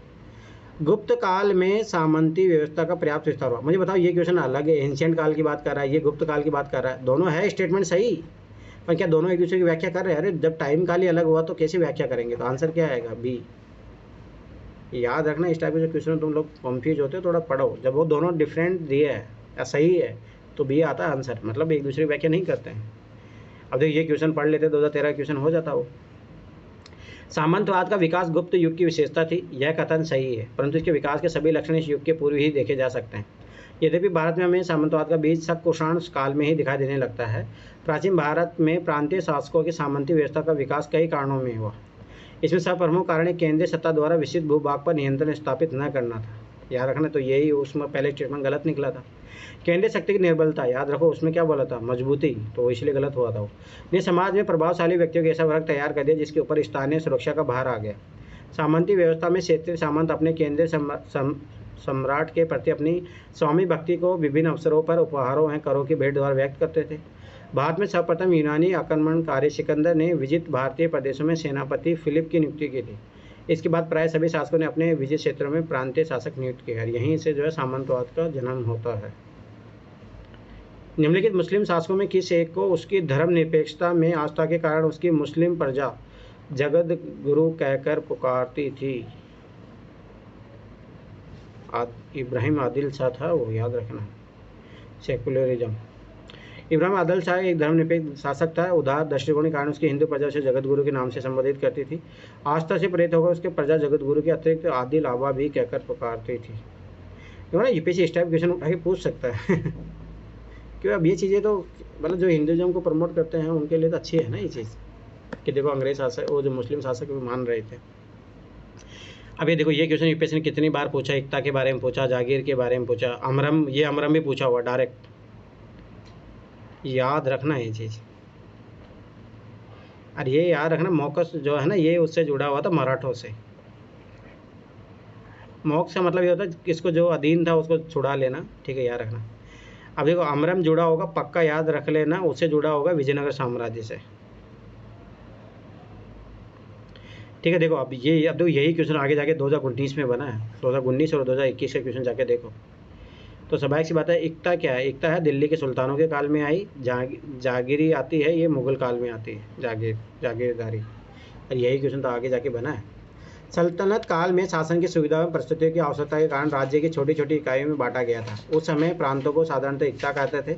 एकता प्रणाली का प्रचलन इल्तुतमिश ने किया था, याद रखना। जागीर व्यवस्था मुगलकालीन भारत की विशेषता थी। वह क्षेत्र जहाँ के भू राजस्व संकलन का अधिकार बादशाह द्वारा शाही अधिकारी को प्रदान कर दिया जाता था, उसे जागीर के नाम से संबोधित किया जाता था। विजयनगर साम्राज्य में प्रांतों से जुड़ी एक व्यवस्था नायकर व्यवस्था कहलाती थी। ये वस्तुतः एक सामंती व्यवस्था थी जिसमें केंद्र द्वारा नायकों को विशेष भूखंड दिए जाते थे जिन्हें अमरम कहते हैं, तथा उसके ग्रहणकर्ता को अमर नायक कहा जाता है। मराठा राज्य में आय के अन्य स्रोत में चौथ सरदेशमुखी प्रमुख था। चौथ के रूप में ओडिसी राज्य से उनकी आय का 1/4 भाग लिया जाता था। इससे प्राप्त आय को 4 भागों में बांटा जाता था। भवती आय का 25% राज्य के लिए सुरक्षित रखा जाता था। सहोत्रा आय का 6% पंत सचिव के लिए सुरक्षित रखा जाता था। नाडोगुंडा आय का 3% राजा की इच्छा पर निर्भर था। मोकास आय का 66% मराठा सरदारों को घुड़सवार रखने के लिए दिया जाता था। ये सही बताओ, ये बुक बहुत अच्छी है। मतलब इसमें एक्सप्लेनेशन जो मैंने पढ़ा है नोट्सों में, अनु तुमने पढ़ा होगा, मतलब अखिल मूर्ति जो पढ़ाते हैं वही है, सेम, ये सेम है जो अखिल मूर्ति ने मतलब जो करवाया ना, इसीलिए सारे जो है इधर जो PYQ सारे उसमें है, उस नोट्सों में। अब देखो ये क्वेश्चन 2021 का क्वेश्चन याद आया, विजयनगर कृष्ण देव राय का काल, शासनकाल। अब ये क्वेश्चन कितनी बार आया, अब ये पीरियड देखो यहाँ से अगर देखो सोचो तो 2021 में क्वेश्चन आया था, याद आया कि वो जो है कौन, वास्को डी गामा। अब ये इसका अगर आपको टाइम पीरियड पता होता तो वो क्वेश्चन सही होता है, नहीं होता बताओ मुझे। तीसरा स्टेटमेंट उसमें जस्ट कट रहा था, कटते आंसर आ रहा था, उसमें 2 ऑप्शन आराम से एलिमिनेट हो रहे थे। अब देखो ये दिया भी है, पुर्तगालियों का भारत आगमन। सोचो इसी क्वेश्चन से देखो यहाँ पे इन दोनों स्टेटमेंट को जोड़ के उसने क्वेश्चन बना दिया 2021 में। सोचो और क्या चाहिए आपसे इसके। आप देखो पुर्तगालियों का आगमन 1498। अब देखो ये मैंने उस टाइम भी बोला था, विजयनगर का शासनकाल जो कृष्णदेव राय शासनकाल कितना 505 से 1529। तो कहाँ दोनों टाइम पीरियड तो सेम है ही नहीं। कुतुब मीनार का निर्माण याद रखना इसका होता है 1206 से 1210। काला बन किए भी थे इसका। तो एक ही क्वेश्चन जो है यूपीएससी बार बार पूछ रहा है। फिरोज तुगलक की मृत्यु कब होती है? फिरोज तुगलक की मृत्यु होती है भाई 1388 में। तो आंसर क्या आएगा आपका? ये पहले कुतुब मीनार का निर्माण होगा, फिर फिरोज शाह तुगलक की मृत्यु होगी, फिर अपना जो है पुर्तगाली भारत आएंगे, उसके बाद में विजयनगर कृष्णदेव राय का शासनकाल शुरू होगा। आप सोचो यही सेम क्वेश्चन, सोचो सेम क्वेश्चन 2021। मानचित्र दिया गया है, किसको निर्दिष्ट करता है? ये दिया है 707 में औरंगजेब की मृत्यु के समय उसका साम्राज्य। हाँ ये देखो देखो मैं बता रहा था ना इसका शासनकाल भाई बहुत मतलब यहाँ तक फैल जाता है ये पूरा। औरंगजेब बहुत अच्छा खासा कवर करता है। 1686 ईस्वी में बीजापुर, ठीक है। 1687 में गोलकुंड को विजय के पश्चात मुगल साम्राज्य उत्तर में हिमालय से लेकर दक्षिण में कावेरी नदी तक फैल गया था। 1707 में औरंगजेब के साम्राज्य की स्थिति का मानचित्र को दर्शाया गया। याद रखना यहाँ से लेकर यहाँ तक फैल जाता है, यहाँ तक। चलो, संभाजी के बाद मराठा शासक निम्नलिखित में से किसने सरल और कारगर बनाया था? बालाजी विश्वनाथ। ये संभाजी वही है जो अभी मूवी बनी है। मतलब मराठा शासन, याद रखना कि वो उसी टाइम जो है औरंगजेब के शासनकाल की बात है। बालाजी विश्वनाथ को मराठा साम्राज्य के द्वितीय संस्थापक माना जाता है। संभाजी के बाद मराठा शासन को बालाजी विश्वनाथ ने सरल और कारगर बनाया। 1708 ईस्वी में साहू ने इन्हें सेना कते पद प्रदान किया था। 1713 ईस्वी में साहू ने इन्हें पेशवा नियुक्त किया। बालाजी विश्वनाथ की मुख्य सफलता 1719 ईस्वी में मुगल बादशाह की ओर से सैयद हुसैन अली द्वारा मराठाओं से की गई संधि है। रिचर्ड टेम्पले ने संधि को मराठाओं को मैग्ना कार्टा कहा है। ये थोड़ा फैक्चुअल चीज़ें हैं। देखो अगर मैं फिर बता रहा हूँ, देखो ये है यूपीएससी की जो पीवाईक्यू की जो फैक्ट है वो तो रटे हुए होने चाहिए, और चाहे तुम बुकों में जो दिया वो मत रटो, पर यूपीएससी ने जो पूछा हुआ देखो यहाँ से, देखो ये फैक्ट है, अब ये याद होता तो वो क्वेश्चन हो जाता। तो मेरा कहना मतलब कि इधर जो दिया है वो तो आप रट के रखो भाई। वो अब देखो यहाँ से, अब ये क्वेश्चन कितनी बार रिपीट हो गया, क्यों यूपीएससी बार बार पूछ रहा है भाई, इस चीज़ सोचो। अभी देखो 2024 में आया है क्वेश्चन। अब देखो अपने को पता है, महालवाड़ी की पता है कि गाँवों से भू राजस्व लिया जाता था, तो ये तो डी जो है डी का थर्ड हो गया, डी का थर्ड हो गया, तो ये सारे ऑप्शन ही कट गए, आंसर आ गया। तो मतलब बड़े सामंतों को आवंटित भूमि जागीरदारी प्रणाली थी, ठीक है। माल गुजारे के इजारादारों अथवा तहसीलदारों को आवंटित भूमि क्या थी, ये थी जमींदारी प्रणाली थी। और ये तो अपने पता ही है, रेतवाड़ी किसानों उप किराएदार पर देने वाली गिरवी रखने, हस्तांतरण करने, उपहार देने, विक्रय करने का अधिकार सहित प्रत्येक किसान को, बस किसानों को जैसे आ गया रेतवाड़ी प्रणाली आ जाएगी। अब देखो ये क्वेश्चन कर लेते तो आप 2013 में क्वेश्चन आया था, फिर 2017 में आया, 2024 में आया। जागीरदारी व्यवस्था के तहत बड़े सामंतों को भूमि आवंटित की जाती थी। कॉर्नवालिस ने 1793 ईस्वी में सर जॉन शोर की सहायता से बंगाल, बिहार, उड़ीसा में स्थायी बंदोबस्त अथवा जमींदारी व्यवस्था लागू की। अब देखो ये क्वेश्चन 2013 का। मालवाड़ी व्यवस्था के 2017 का भी क्वेश्चन सोल्व हो जाता। मालवाड़ी व्यवस्था के अंतर्गत ग्रामीण स्तर पर ग्राम समुदाय का सामूहिक अधिकार भूमि होता था। यह भारत के स्थापना 1819 में लागू की गई थी। इसके तहत ब्रिटिश भारत का 30% भाग सम्मिलित है, जो उत्तर प्रदेश, मध्य प्रदेश एवं पंजाब में लागू था। ये याद रखना। रेतवाड़ी व्यवस्था में प्रत्येक पंजीकृत भूमिधर किसान भूमि का स्वामी होता था। यह व्यवस्था 1792 ईस्वी में टॉमस मुनरो ने मद्रास के 12 माइल जिले में लागू की। इस व्यवस्था के अंतर्गत कुल ब्रिटिश भूमि का 51% भाग था, जो मद्रास, बम्बई एवं असम के अधिकांश भागों में लागू था। कितनी बार ये क्वेश्चन बना। ब्रिटिश भारतीय राज्य क्षेत्र का अंतिम प्रमुख विस्तार हुआ था, याद रखना, डलहौजी के काल में। उसके बाद में 1857 की क्रांति हो जाती है, फिर विस्तार की नीति को त्याग देते हैं। अब ये तो पता होना चाहिए। लॉर्ड डलहौजी 36 वर्षों की अवस्था में भारत का गवर्नर जनरल बना। याद रखना इसका टाइम पीरियड 1848-56 में रहता है।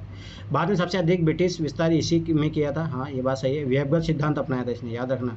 व्यवगत सिद्धांत में क्या होता था कि आप जो है उत्तराधिकार जो है, कैसा, अगर खास बेटा रहेगा तभी आप कर सकते हो। और उत्तराधिकार मतलब जो होता था ना, पहले क्या होता था कि गोद लेने की प्रथा होती थी, उसको उत्तराधिकार बना दिया जाता था, तो इसने वो बोल दिया नो, ठीक है। कार्यकर्ता ने कई देशी राज्यों को 1848 में, ये भी याद रखना, ये भी क्वेश्चन पूछा है, मतलब इधर 2010 से पहले पूछा है। 1848 में सतारा, 1849 में जयपुर और संबलपुर, 1850 में बागाट, 1852 में उदयपुर, 1853 में झांसी, 1854 में नागपुर पंजाब पर विलय तथा मतलब पंजाब पर विलय 1848-49 में होता। 1856 में अवध पर कुशासन का आरोप लगाकर ब्रिटिश राज्य मिला लिया। डलहौजी के विलय से लगभग 3.5 गुना प्रदेश कंपनी के साम्राज्य में सम्मिलित हो गया। समझ रहे हो कितना बड़ा एरिया इसने कवर किया है। इसके लिए एक ट्रिक मैं बता रहा हूँ, सजना, ठीक है, याद रखना। इसका मतलब सतारा, सबसे पहले सतारा, फिर ठीक है सतारा संबलपुर, इसी से दोनों होगा, ये याद रखना। देखो ये सबसे पहले सतारा संबलपुर, ठीक, ए का कोई मतलब नहीं, इसका मतलब है झांसी, याद रखना ये चीज़। फिर आएगा नागपुर। तो इस क्वेश्चन से ट्रिक से आपका सोल्व हो जाएगा, याद रखना। इस मिसाल में हम मुसलमानों को हिंदुओं से भिड़ा नहीं पाए। निम्नलिखित में कौन सी घटना से एजुकेशन, इस याद रखना 1857 की क्रांति की बात है ये। नहीं, किसके बात है, खिलाफत, अच्छा। एचिशन का टाइम पीरियड याद रखना यार, ये है ना, एचिशन आयोग भी बनता है एक, तो याद रखना कि किसकी बात कर रहा है, खिलाफत आंदोलन की बात कर रहा है। अच्छा हाँ, उस टाइम जो है ये दोनों यूनाइट हो जाते हैं ना, हिंदू मुस्लिम। विप्लव, चंपारण सत्याग्रह, नरेश्वर का मतलब ही नहीं है, अगस्त क्रांति। इस मिसाल में मुसलमानों के हिंदू से नहीं भिड़ा पाए। दिल्ली के कलेक्टर थे, याद रखना, एचिसन ने उसको खिलाफत और असहयोग आंदोलन के संदर्भ की। एक बार आना सर्च करके मुझे बताओ, एचिसन कमीशन बना तो किस चीज़ से रिलेटेड था, जाके देखो, वो क्वेश्चन इंपॉर्टेंट हो जाएगा। एचिसन देखो है आयोग, मुझे इतना पता है, एचिसन आयोग है एक। अब देखो कलेक्टर है तो आयोग तो बनाया जाएगा, कलेक्टर को जरूर उसमें लेगा। देखो सर्च करके बताओ एचिसन आयोग किससे रिलेटेड था।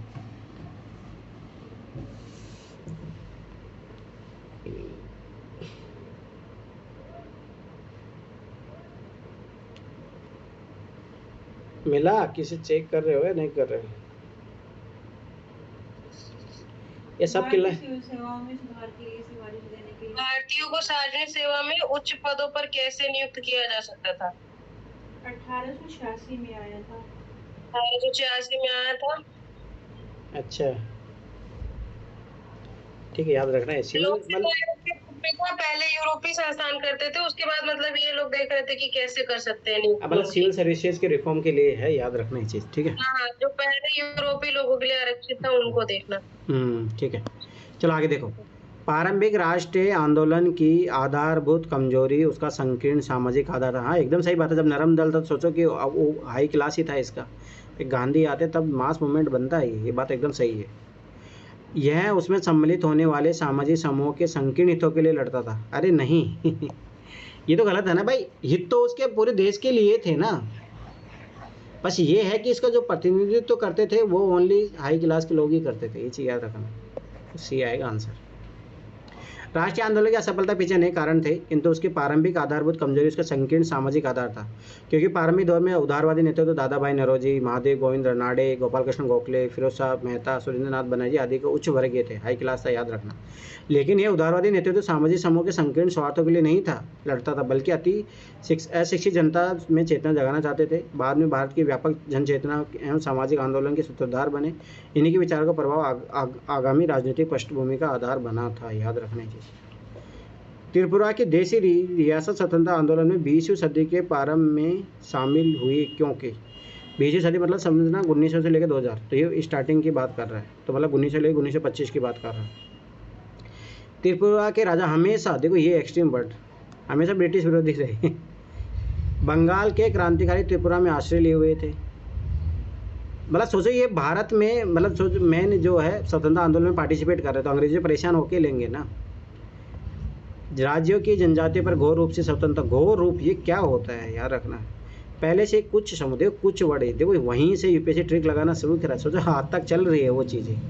कुछ समूह राजपद में उसके संरक्षक ब्रिटिश के खिलाफ लड़ रहे थे, तो स्वाभाविक सी बात है जब ब्रिटिश के खिलाफ लड़ेंगे तभी तो ये आएगा स्वतंत्रता आंदोलन में। चलो ठीक है। भारत के विभाजन का बालकन प्लान, याद रखना ये चीज़ लॉर्ड माउंटबेटन का है, ये याद होना चाहिए। बालकन प्लान लॉर्ड माउंटबेटन ने मार्च 1947 से मई 1947 के बीच भारतीय नेताओं के साथ साक्षात्कार की तीव्र श्रृंखला के बाद तय किया कि कैबिनेट मिशन की रूपरेखा अव्यवहारिक हो चुकी है। तब उन्होंने एक वैकल्पिक योजना बनाई जिसे बालकन प्लान नाम दिया गया है। इसमें विभिन्न प्रांतों को सत्ता हस्तांतरण करने की बात की गई है, लेकिन नेहरू आदि नेताओं ने इस योजना को त्याग दिया था, परंतु बाद में यही लागू होती है। भारतीय विभाजन के विकल्प के रूप में गांधी जी ने माउंटबेटन को सुझाया था कि ये बोला था कि जिन्ना को प्रधानमंत्री बना दो, याद रखना। इसीलिए तो इसीलिए आरएसएस वाले गुस्सा होते हैं, इसीलिए इस नाथुराम गोडसे मारता भी है गांधी को, ये चीज़ याद रखना। अरे मूवी देखो महात्मा गांधी, उसमें सब ये सब चीज़ें क्लियर हो जाएगी आपकी। 24 मार्च 1947 में माउंटबेटन ने भारत के गवर्नर जनरल का पद ग्रहण किया था।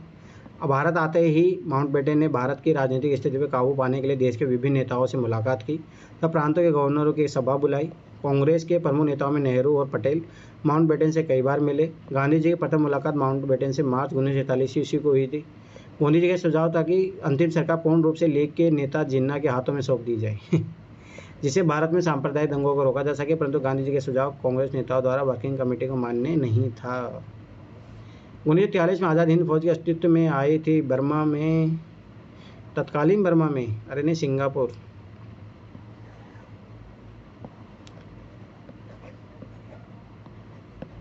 जापान अपन तो ऐसे नहीं है यार, है ना। 1943 की बात कर रहा है, परंतु जब आप 1942 में जाके देखोगे ना, जो मोहन सिंह भाकना बनाते हैं वो तो बर्मा के इलाके में बनाते हैं। सुभाष चंद्र बोस जब लीड करते हैं ना इसको, तो वहाँ से करते हैं, याद रखना, सिंगापुर से। और मूवी देखना, सुभाष चंद्र बोस वहीं जाके उतरते हैं जहाज़ से। सुभाष चंद्र बोस ने जुलाई 1943 को इंडिपेंडेंस लीग के सदस्य अपने समर्थकों के साथ ग्रहण की। कुछ दिनों बाद आज़ाद हिंद फौज को नेतृत्व दिया गया। उन्हें 21 अक्टूबर 1943 को सिंगापुर में स्वतंत्र सरकार की स्थापना तथा दिल्ली चलो का प्रसिद्ध नारा भी दिया था। अब देखो ये क्वेश्चन मैं कितनी बार बता रहा हूँ, ये चीज़ याद रखो। देखो क्वेश्चन डायरेक्ट रिपीट हुए हैं सारे के सारे, एक भी क्वेश्चन नया दिख रहा है, सारे क्वेश्चन मिल जाएंगे। भारतीय राष्ट्रीय कांग्रेस के बारे में विचार कीजिए।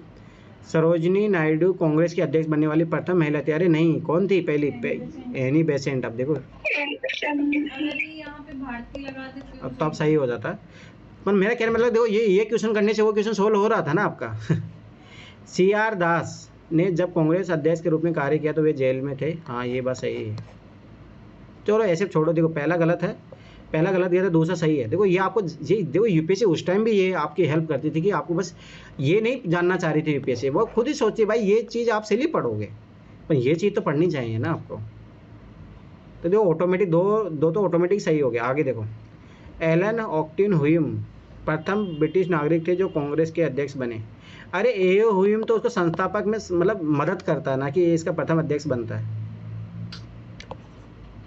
ठीक है। अल्फ्रेड वेब 1894 कांग्रेस के अध्यक्ष। अब जैसे तीसरा काटोगे आप आंसर वैसे भी आ गया,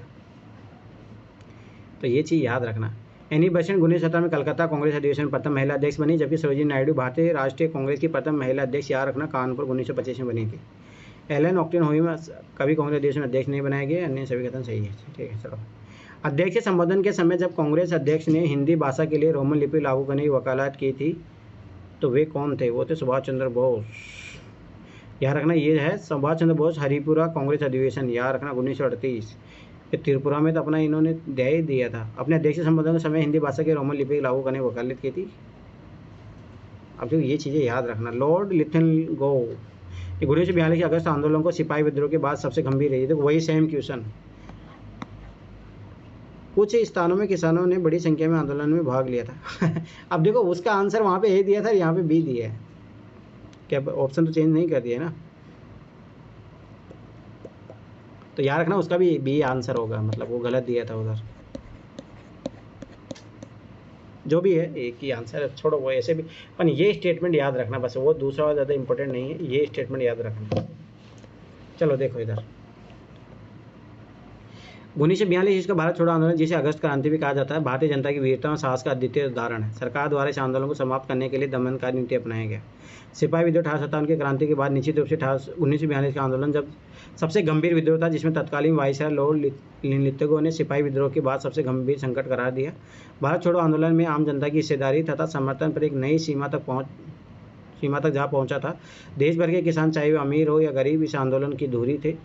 पूरी उत्तर प्रदेश और बिहार, बंगाल, मिदनापुर, महाराष्ट्र, सतारा में भी उन्होंने विशेष सक्रियता दिखाई। लेकिन दूसरे हिस्से जैसे आंध्र प्रदेश, केरल और गुजरात के किसान भी सक्रिय रहे। बहुत से छोटे जमींदारों ने आंदोलन में हिस्सा लिया, खासकर उत्तर प्रदेश और बिहार में। बड़े जमींदारों ने तटस्थता का रूप अपनाया और सरकारी दमन में सहयोग नहीं किया। देखो मेरे अनुसार तो ना, याद रखना, कुछ स्थानों में किसानों ने बड़ी संख्या में आंदोलन में भाग लिया था, तो ये बात सही है। तो पर ये ऐसा नहीं है कि भारत में लगभग पूरा इसी इंडिया में फैल गया था भाई ये। दक्षिण अफ्रीका से लौटने के पश्चात गांधी जी ने प्रथम सफल सत्याग्रह चंपारण कितनी बार आएगा ये क्वेश्चन। जनवरी 1915 ईस्वी में गांधी जी दक्षिण अफ्रीका से भारत आए थे। उन्होंने 1916 में साबरमती आश्रम की स्थापना की थी, यह याद रखना। गांधी जी द्वारा भारत में प्रथम सत्याग्रह बिहार के चंपारण जिले में नील किसानों के पक्ष में लिया गया था। चंपारण के किसानों को 3 कटिया पद्धति के तहत नील की खेती करने के लिए मजबूर किया गया जाता है। 3 कटिया पद्धति अर्थात किसानों को अपनी जमीन का कम से कम 3/20 भाग पर नील की खेती करना अनिवार्य था। यूरोपीय नीलों द्वारा दामों पर उन्हें बेचना भी पड़ता था। गांधी जी चंपारण के एक किसान राजकुमार शुक्ला निमंत्रण में गए थे। यहाँ पर उन्हें कौन कौन मिलता है? आचार्य कृपलानी, महादेव देसाई, राजेंद्र प्रसाद, मजरुल हक आदि सहयोग दिए थे। ये थोड़ा याद रखना बस। चलो आ जाओ। अब तो ये अनुशीलन समिति का याद रखना, ये तो आप क्वेश्चन कभी भी गलत मत करना। अनुशीलन समिति का मतलब क्या आएगा? वारिंद्र घोष, ये मैंने उस टाइम भी करवाया था। कूका आंदोलन याद रखना, गुरु राम सिंह है इससे जुड़े हुए। अरे पंजाब के उधर इलाके में होता है, ठीक है। अभिनव भारत, ये देखो विनायक दामोदर, ये देखो उधर भी अपन किए थे। तो चिटगांव आर्मी रेड कौन है? कल्पना दत्त। चटगांव याद रखना बांग्लादेश वाला है। शस्त्रकार आक्रमण अप्रैल 1930 ईस्वी में सूर्य सेन के नेतृत्व में हुआ था। इसमें कल्पना दत्त, प्रेमलता, गणेश घोष आदि थे। वीडी सावरकर द्वारा स्थापित मित्र मेला क्रांतिकारी संगठन 1904 ईस्वी में अभिनव भारत के नाम से स्थापित हुआ था।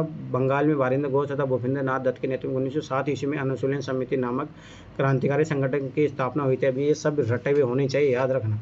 कूका आंदोलन एक धार्मिक आंदोलन के रूप में प्रारंभ हुआ था। इसका उद्देश्य सिख धर्म में प्रचलित बुराइयों और अंधविश्वासों को दूर करना था, याद रखना। पंजाब से जुड़ा हुआ था, किंतु बाद में ये राजनीतिक आंदोलन हो गया था। इसके नेतृत्व जवाहरलाल और वाला सिंह और राम सिंह ने किया था। अब ये देखो, ये क्वेश्चन देखो कितनी बार यूपीएससी ने रिपीट किया है। तो ये तो ज्योग्राफी क्वेश्चन मैं फिर बता रहा हूँ। तो आपको ज्योग्राफी में ना, ज्योग्राफी जब करेंगे अपन, जैसे हिस्ट्री खत्म करने के बाद ज्योग्राफी प्लस इन्वायरमेंट इकोलॉजी करेंगे, तो अपन इधर से शुरू करेंगे अब की बार, क्योंकि यहाँ से आपको फैक्ट याद होने चाहिए। ज्योग्राफी तो साफ सीधे सी बात है भाई, क्योंकि इसमें कोई चेंज होता नहीं है। फैक्ट याद रहेंगे तो आराम से सारे क्वेश्चन कर लोगे उधर। इकोनॉमिक इकोलॉजी दोनों करेंगे। चलो ठीक है, क्योंकि यहाँ इधर इकोनॉमिक इकोलॉजी क्वेश्चन इधर कम है, उधर ज़्यादा है। देखो कल क्वेश्चन ज़्यादा थे, आज देखो कम है, तो आज 2005 तक कर लेंगे फटाफट अपन, ठीक है। चलो आ जाओ, ये क्वेश्चन कौन सा सही सम्मिलित है? हड़प्पा सभ्यता चित्रित दूसरे मध्य भांड थे? हड़प्पा सभ्यता में नहीं थे भाई। चित्रित दूसरे मध्य भांड याद रखना उत्तर वैदिक काल में थे, ठीक है। तो इसमें ओनली दूसरा सही है, कुषाण गंधा शैली, हाँ ये याद रखना, ठीक है। अरे अजंता चित्र मुगल काल से कहाँ जुड़ी हुई थी भाई? गलत है, ये भी गलत है, ये भी गलत है। मराठा पहाड़ी चित्र शैली, अरे पहाड़ी चित्र शैली मैंने कितनी बार बोला, कांगड़ा शैली ये सब याद रखना इधर था। अरे मुगल काल की बात है, तो पहाड़ी चित्र शैली याद रखना मुगल काल से है। अजंता चित्रकारी याद रखना गुप्त कालीन है। गांधार तथा मथुरा कला शैली कुषाणों से है। उत्तरी काली चित्रित मध्यभांड मौर्य से, ये याद होना चाहिए, फैक्ट है। अब ये फैक्ट है, अब इसमें कोई कॉन्सेप्ट नहीं है, फैक्ट है, ये याद होनी चाहिए बस। निम्नलिखित पशुओं में से किस एक का हड़प्पा संस्कृति में मिली मोहरों टेराकोटा शिलाकृतियों में निरूपण नहीं था? अरे भाई देखो, हाथी का भी था, बाघ का भी था, गेंडा, गाय का नहीं था, ये चीज़ याद रखना, अब ये पता होना चाहिए। हड़प्पा संस्कृति सर्वोत्तम कलाकृति उसकी मोहरे थी। सर्वाधिक मोहरे मोहनजोदड़ो से प्राप्त हुई है। मोहरों के बनाने में सर्वाधिक प्रयोग सेल खड़ी का किया गया है। मोहरे बेलनाकार थी, आयताकार थी, वर्गाकार, वर्ताकार, चारों प्रकार की। सर्वाधिक मोहरे वर्गाकार है, ये चीज़ भी याद रखना। मोहरों पर देवी देवताओं तथा पशु इत्यादि की आकृति है। लघु मनुमूर्तियों टेराकोटा के प्रयोग खिलौनों तथा पूज्य प्रतिमाओं के रूप में हुआ है। इन पर कुत्ते भी है, भेड़ भी है, बैल भी है, बंदर है, गेंडा है, हाथी है, भाग है, भालू है, खरगोश इत्यादि की आकृति है। किंतु मोहरों में टेराकोटा कलाकृति में अपने गाय नहीं मिली है। मोहरों पर एक संगी पशु का भी सर्वाधिक अंकन है। एक सींग वाला गेंडा याद रखना, जो कहाँ पे पाया जाता है? असम। असम, ठीक है। अब देखो, कश्मीर में कनिष्क के शासनकाल में जो बौद्ध संगति आयोजित हुई, उसकी अध्यक्षता निम्नलिखित में किसने की थी? वसुमित्र ने की थी, ठीक है। अब देखो, ये तो छोड़ो अपनी पे, अब इसे ये पता लग गया कि आपको ये चारों याद होनी चाहिए। अब दिया भी है यहाँ पे। महात्मा बुद्ध की मृत्यु के बाद उनके दिए गए उपदेशों पर चर्चा संग्रह के लिए विभिन्न राजाओं ने बौद्ध संगतियों का आयोजन किया था। प्रथम बौद्ध संगति याद रखना 483 ईसा पूर्व। शासक था कौन? अजातशत्रु था, हर्यक वंश का था। अध्यक्षता कौन करता है? महाकश्यप करता है। स्थान था राजगीर है, मतलब बिहार। द्वितीय बौद्ध संगति 383 ईसा पूर्व में होती है। स्थान वैशाली है। अध्यक्ष साबा कामी, मतलब सर्वकामनी था। शासक काला अशोक था, ये भी याद रखना। वैशाली भी बिहार। अनु कहाँ पे है? वैशाली बिहार में है ना? यस सर, बिहार में ही है, पटना का। अच्छा ठीक है। तृतीय बौद्ध संगीति, देखो ये दोनों याद रखना बिहार में है। तृतीय बौद्ध संगीति ये 250 ईसा पूर्व। स्थान था पाटलिपुत्र। पाटलिपुत्र भी बिहार में ही है। पटना का ही पुराना नाम पाटलिपुत्र है सर। अच्छा। अध्यक्ष था मोगला पितुतीस और शासक था अशोक, याद रखना ये चीज़। चतुर्थ बौद्ध संगति होती है ईसा की प्रथम शताब्दी। स्थान था कुंडलवन। अध्यक्ष थे वसुमित्र अशोक घोष। शासक था कनिष्क। याद रखना, कुंडलवन जम्मू कश्मीर में। कनिष्क शासक उधर का ही था, याद रखना ये चीज़, ठीक है। ठीक है, अब देखो, हर्षवर्धन ने प्रयाग संसद आयोजित की थी, हाँ ये बात सही है, याद रखना है। वह बौद्ध धर्म की केवल महायान शाखा को लोकप्रिय बनाना चाहता था। तो आप ये चीज़ सोचो, हर्षवर्धन, ठीक है, हर्षवर्धन के वायुयान आता है। अब उस टाइम जो है कि ठीक है, अपन पहली बात है कि याद रखना कि ये बात तो चलो सही है। अगर ये सही भी है तो ये दूसरी व्याख्या तो नहीं करेंगे, तो ये तो नहीं आएगा आंसर। पर ये महायान शाखा को करता है, इसका तो मुझे भी डाउट नहीं है, मतलब पता नहीं है, पर हो सकता है कि महायान शाखा को ही करता। तो यार रखना, दोनों सही है, बी आंसर है, पर दोनों एक दूसरे की व्याख्या नहीं करते हैं, ठीक है, ये याद रखना, ठीक है। चलो, हर्षवर्धन के पूर्वज भगवान शिव और सूर्य के अनन्य उपासक थे, अतः प्रारंभ में हर्ष भी अपने कुल देवता शिव का परम भक्त था। हर्ष दिवाकर मित्र नामक बौद्ध भिक्षु से प्रभावित हुआ, ठीक है। चीनी यात्री हेनसांग से मिलने के बाद तो उसने बौद्ध की महायान शाखा को राष्ट्रीय प्रदान किया था, वह पूर्ण बौद्ध बन गया था, याद रखना, पूर्ण बौद्ध बन गया था। इन सभा की अध्यक्षता हेनसांग ने की। इसके परिणाम स्वरूप महायान बौद्ध धर्म के सिद्धांतों का अधिकाधिक प्रचार भी हुआ। आज के समय प्रयाग के संगम क्षेत्र में प्रति 5वें वर्ष एक समारोह आयोजित किया जाता है, जिसे महामोक्ष परिषद कहा गया है। हेनसांग छठे समारोह महामोक्ष परिषद में उपस्थित था। यह समारोह लगभग 75 दिनों तक चला। हर्ष ने बारी बारी से बुद्ध, सूर्य तथा शिव की प्रतिमाओं की पूजा की थी। तो उस टाइम मेन उद्देश्य उसका वो नहीं था, इसलिए वो सेकेंड स्टेटमेंट जो है पहले की व्याख्या नहीं करता। चोल राजा में किस एक ने सिलोन पर विजय, सिलोन याद रखना श्रीलंका। अरे हाँ, एक क्वेश्चन है 2020 में आया था, जाके देखना, उसमें सिलोन दिया है, एक सिलोन पक्षी का नाम दिया है, याद आया? 2000 मतलब देखना है क्वेश्चन, इन्वायरमेंट इकोलॉजी का क्वेश्चन है, तो सिलोन उसमें वर्ड दिया है, तो उसमें थोड़ा बहुत लॉजिक लगाओगे भाई, एक पेड़ यहाँ से कहाँ चला जाएगा, मतलब पेड़ तो नहीं जाएगा ना, तो पेड़ की नहीं होगी, वो पक्षी हो सकता है जो उड़ के जा सकता है। तो ये चीज़ याद रखना, सिलोन श्रीलंका के लिए है। तो ये थे याद रखना, राजेंद्र था जिसने विजय प्राप्त की थी 915 ईस्वी में प्रांतक द्वारा वेलूर याद रखना कर्नाटक। वेलूर युद्ध में पांड्या तथा श्रीलंका की संयुक्त सेनाओं को हराने के साथ ही चोल श्रीलंका संघर्ष की शुरुआत हो गई। राजराज प्रथम ने श्रीलंका के राजा महेंद्र पंचम को पराजित कर श्रीलंका के उत्तरी भाग पर अधिकार कर लिया। इसलिए प्रांत का नाम मुमुंडी चोल मंडलम रखा गया। अनुराधापुर, ये याद रखना आज भी कहाँ पे है, श्रीलंका में ही है। अनुराधापुर को नष्ट करके पौत्रोलिचा को अपनी राजधानी बनाया तथा बाद में उसका जन्नत मंगलम रखा। दूसरी बात याद रखना, अनुराधापुर है ना, उस टाइम बौद्धिज्म से जुड़ा हुआ केंद्र था। श्रीलंका विजय की स्मृति में वहाँ एक शिव मंदिर भी बनाया गया। राजेंद्र प्रथम ने 1017 ईस्वी में संपूर्ण श्रीलंका विजित कर महेंद्र पंचम को बंदी बनाया, जिसके 12 वर्षों में मृत्यु हो गई थी। इसमें याद रखना, पर ये चीज़ याद रखना, ये 2020 में आया हुआ क्वेश्चन है।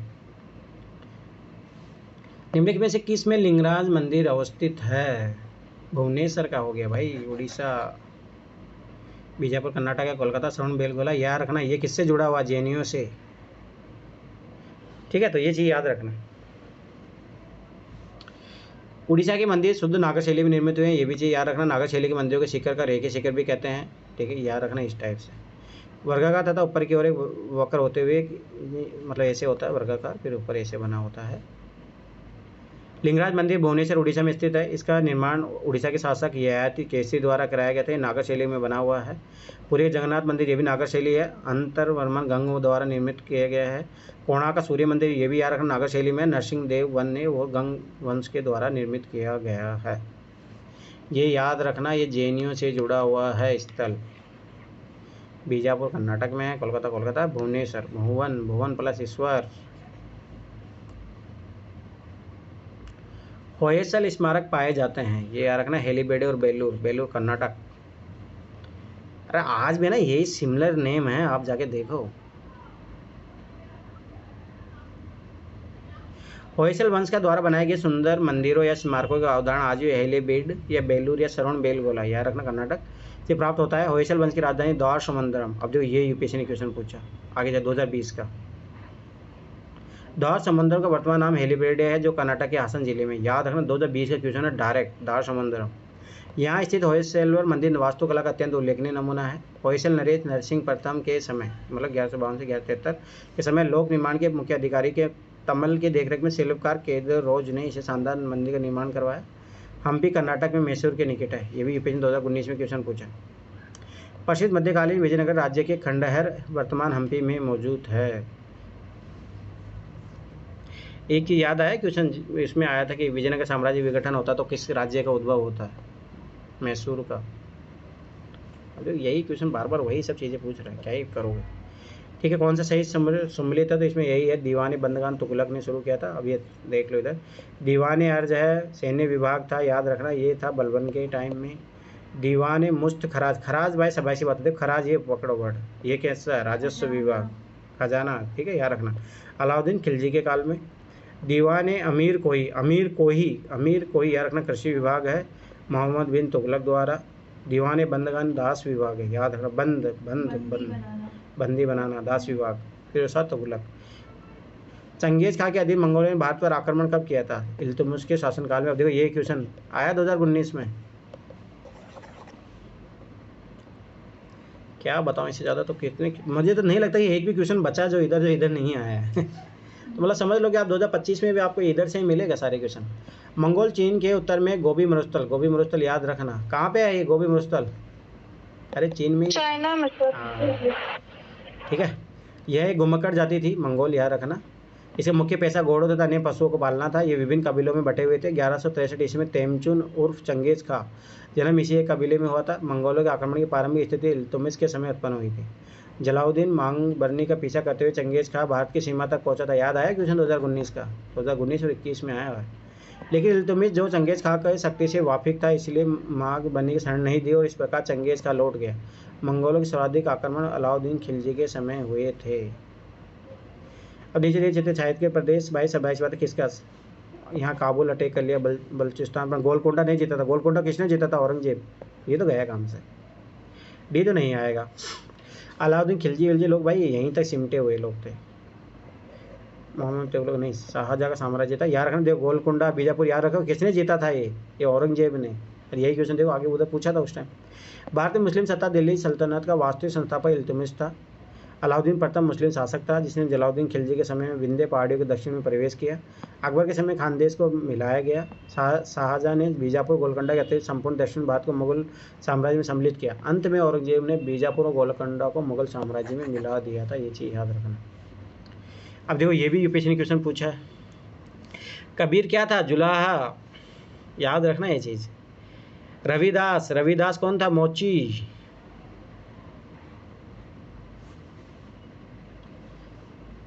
ये पता होना चाहिए, ये चीज़ याद रखना। तो इसका क्या आंसर है? बी। 3241 3। ये याद रखना। नामदेव क्या था? टेलर था, याद रखना। 3241 ठीक है। इसका सेना, सेना किसकी थी? मतलब क्या नाम इसका? सेना जो भी है नहीं था, ये याद रखना ठीक है। पर इसमें जो कबीर का जन्म 1398 ईस्वी में माना जाता है। ऐसा माना जाता है कि वह एक ब्राह्मण विधवा स्त्री के गर्भ से उत्पन्न हुए थे, किंतु नीरू महा जुलाई द्वारा पालन पोषण के लिए कारण उन्हें जुलाहा माना जाता है। याद रखना चाहिए। नामदेव जन्म समय बारे मतभेद है। कुछ लोग उन्हें 1270 ईस्वी था, कुछ लोग अन्य तिथि मानते हैं। ये दर्जी थे ठीक है। रविदास कबीर के समकालीन थे और ये चमत्कार मोची थे, सेना न्यायी थे। तो याद रखना ये चीज़। और याद रखना रविदास की ही शिष्या जो बनती है वो मीराबाई बनती है। याद रखना ये चीज़। मीराबाई इसकी शिष्य थी। चलो, खानवा का युद्ध निश्चय ही पानीपत के प्रथम युद्ध की अपेक्षा अधिक निर्णायक और महत्वपूर्ण था।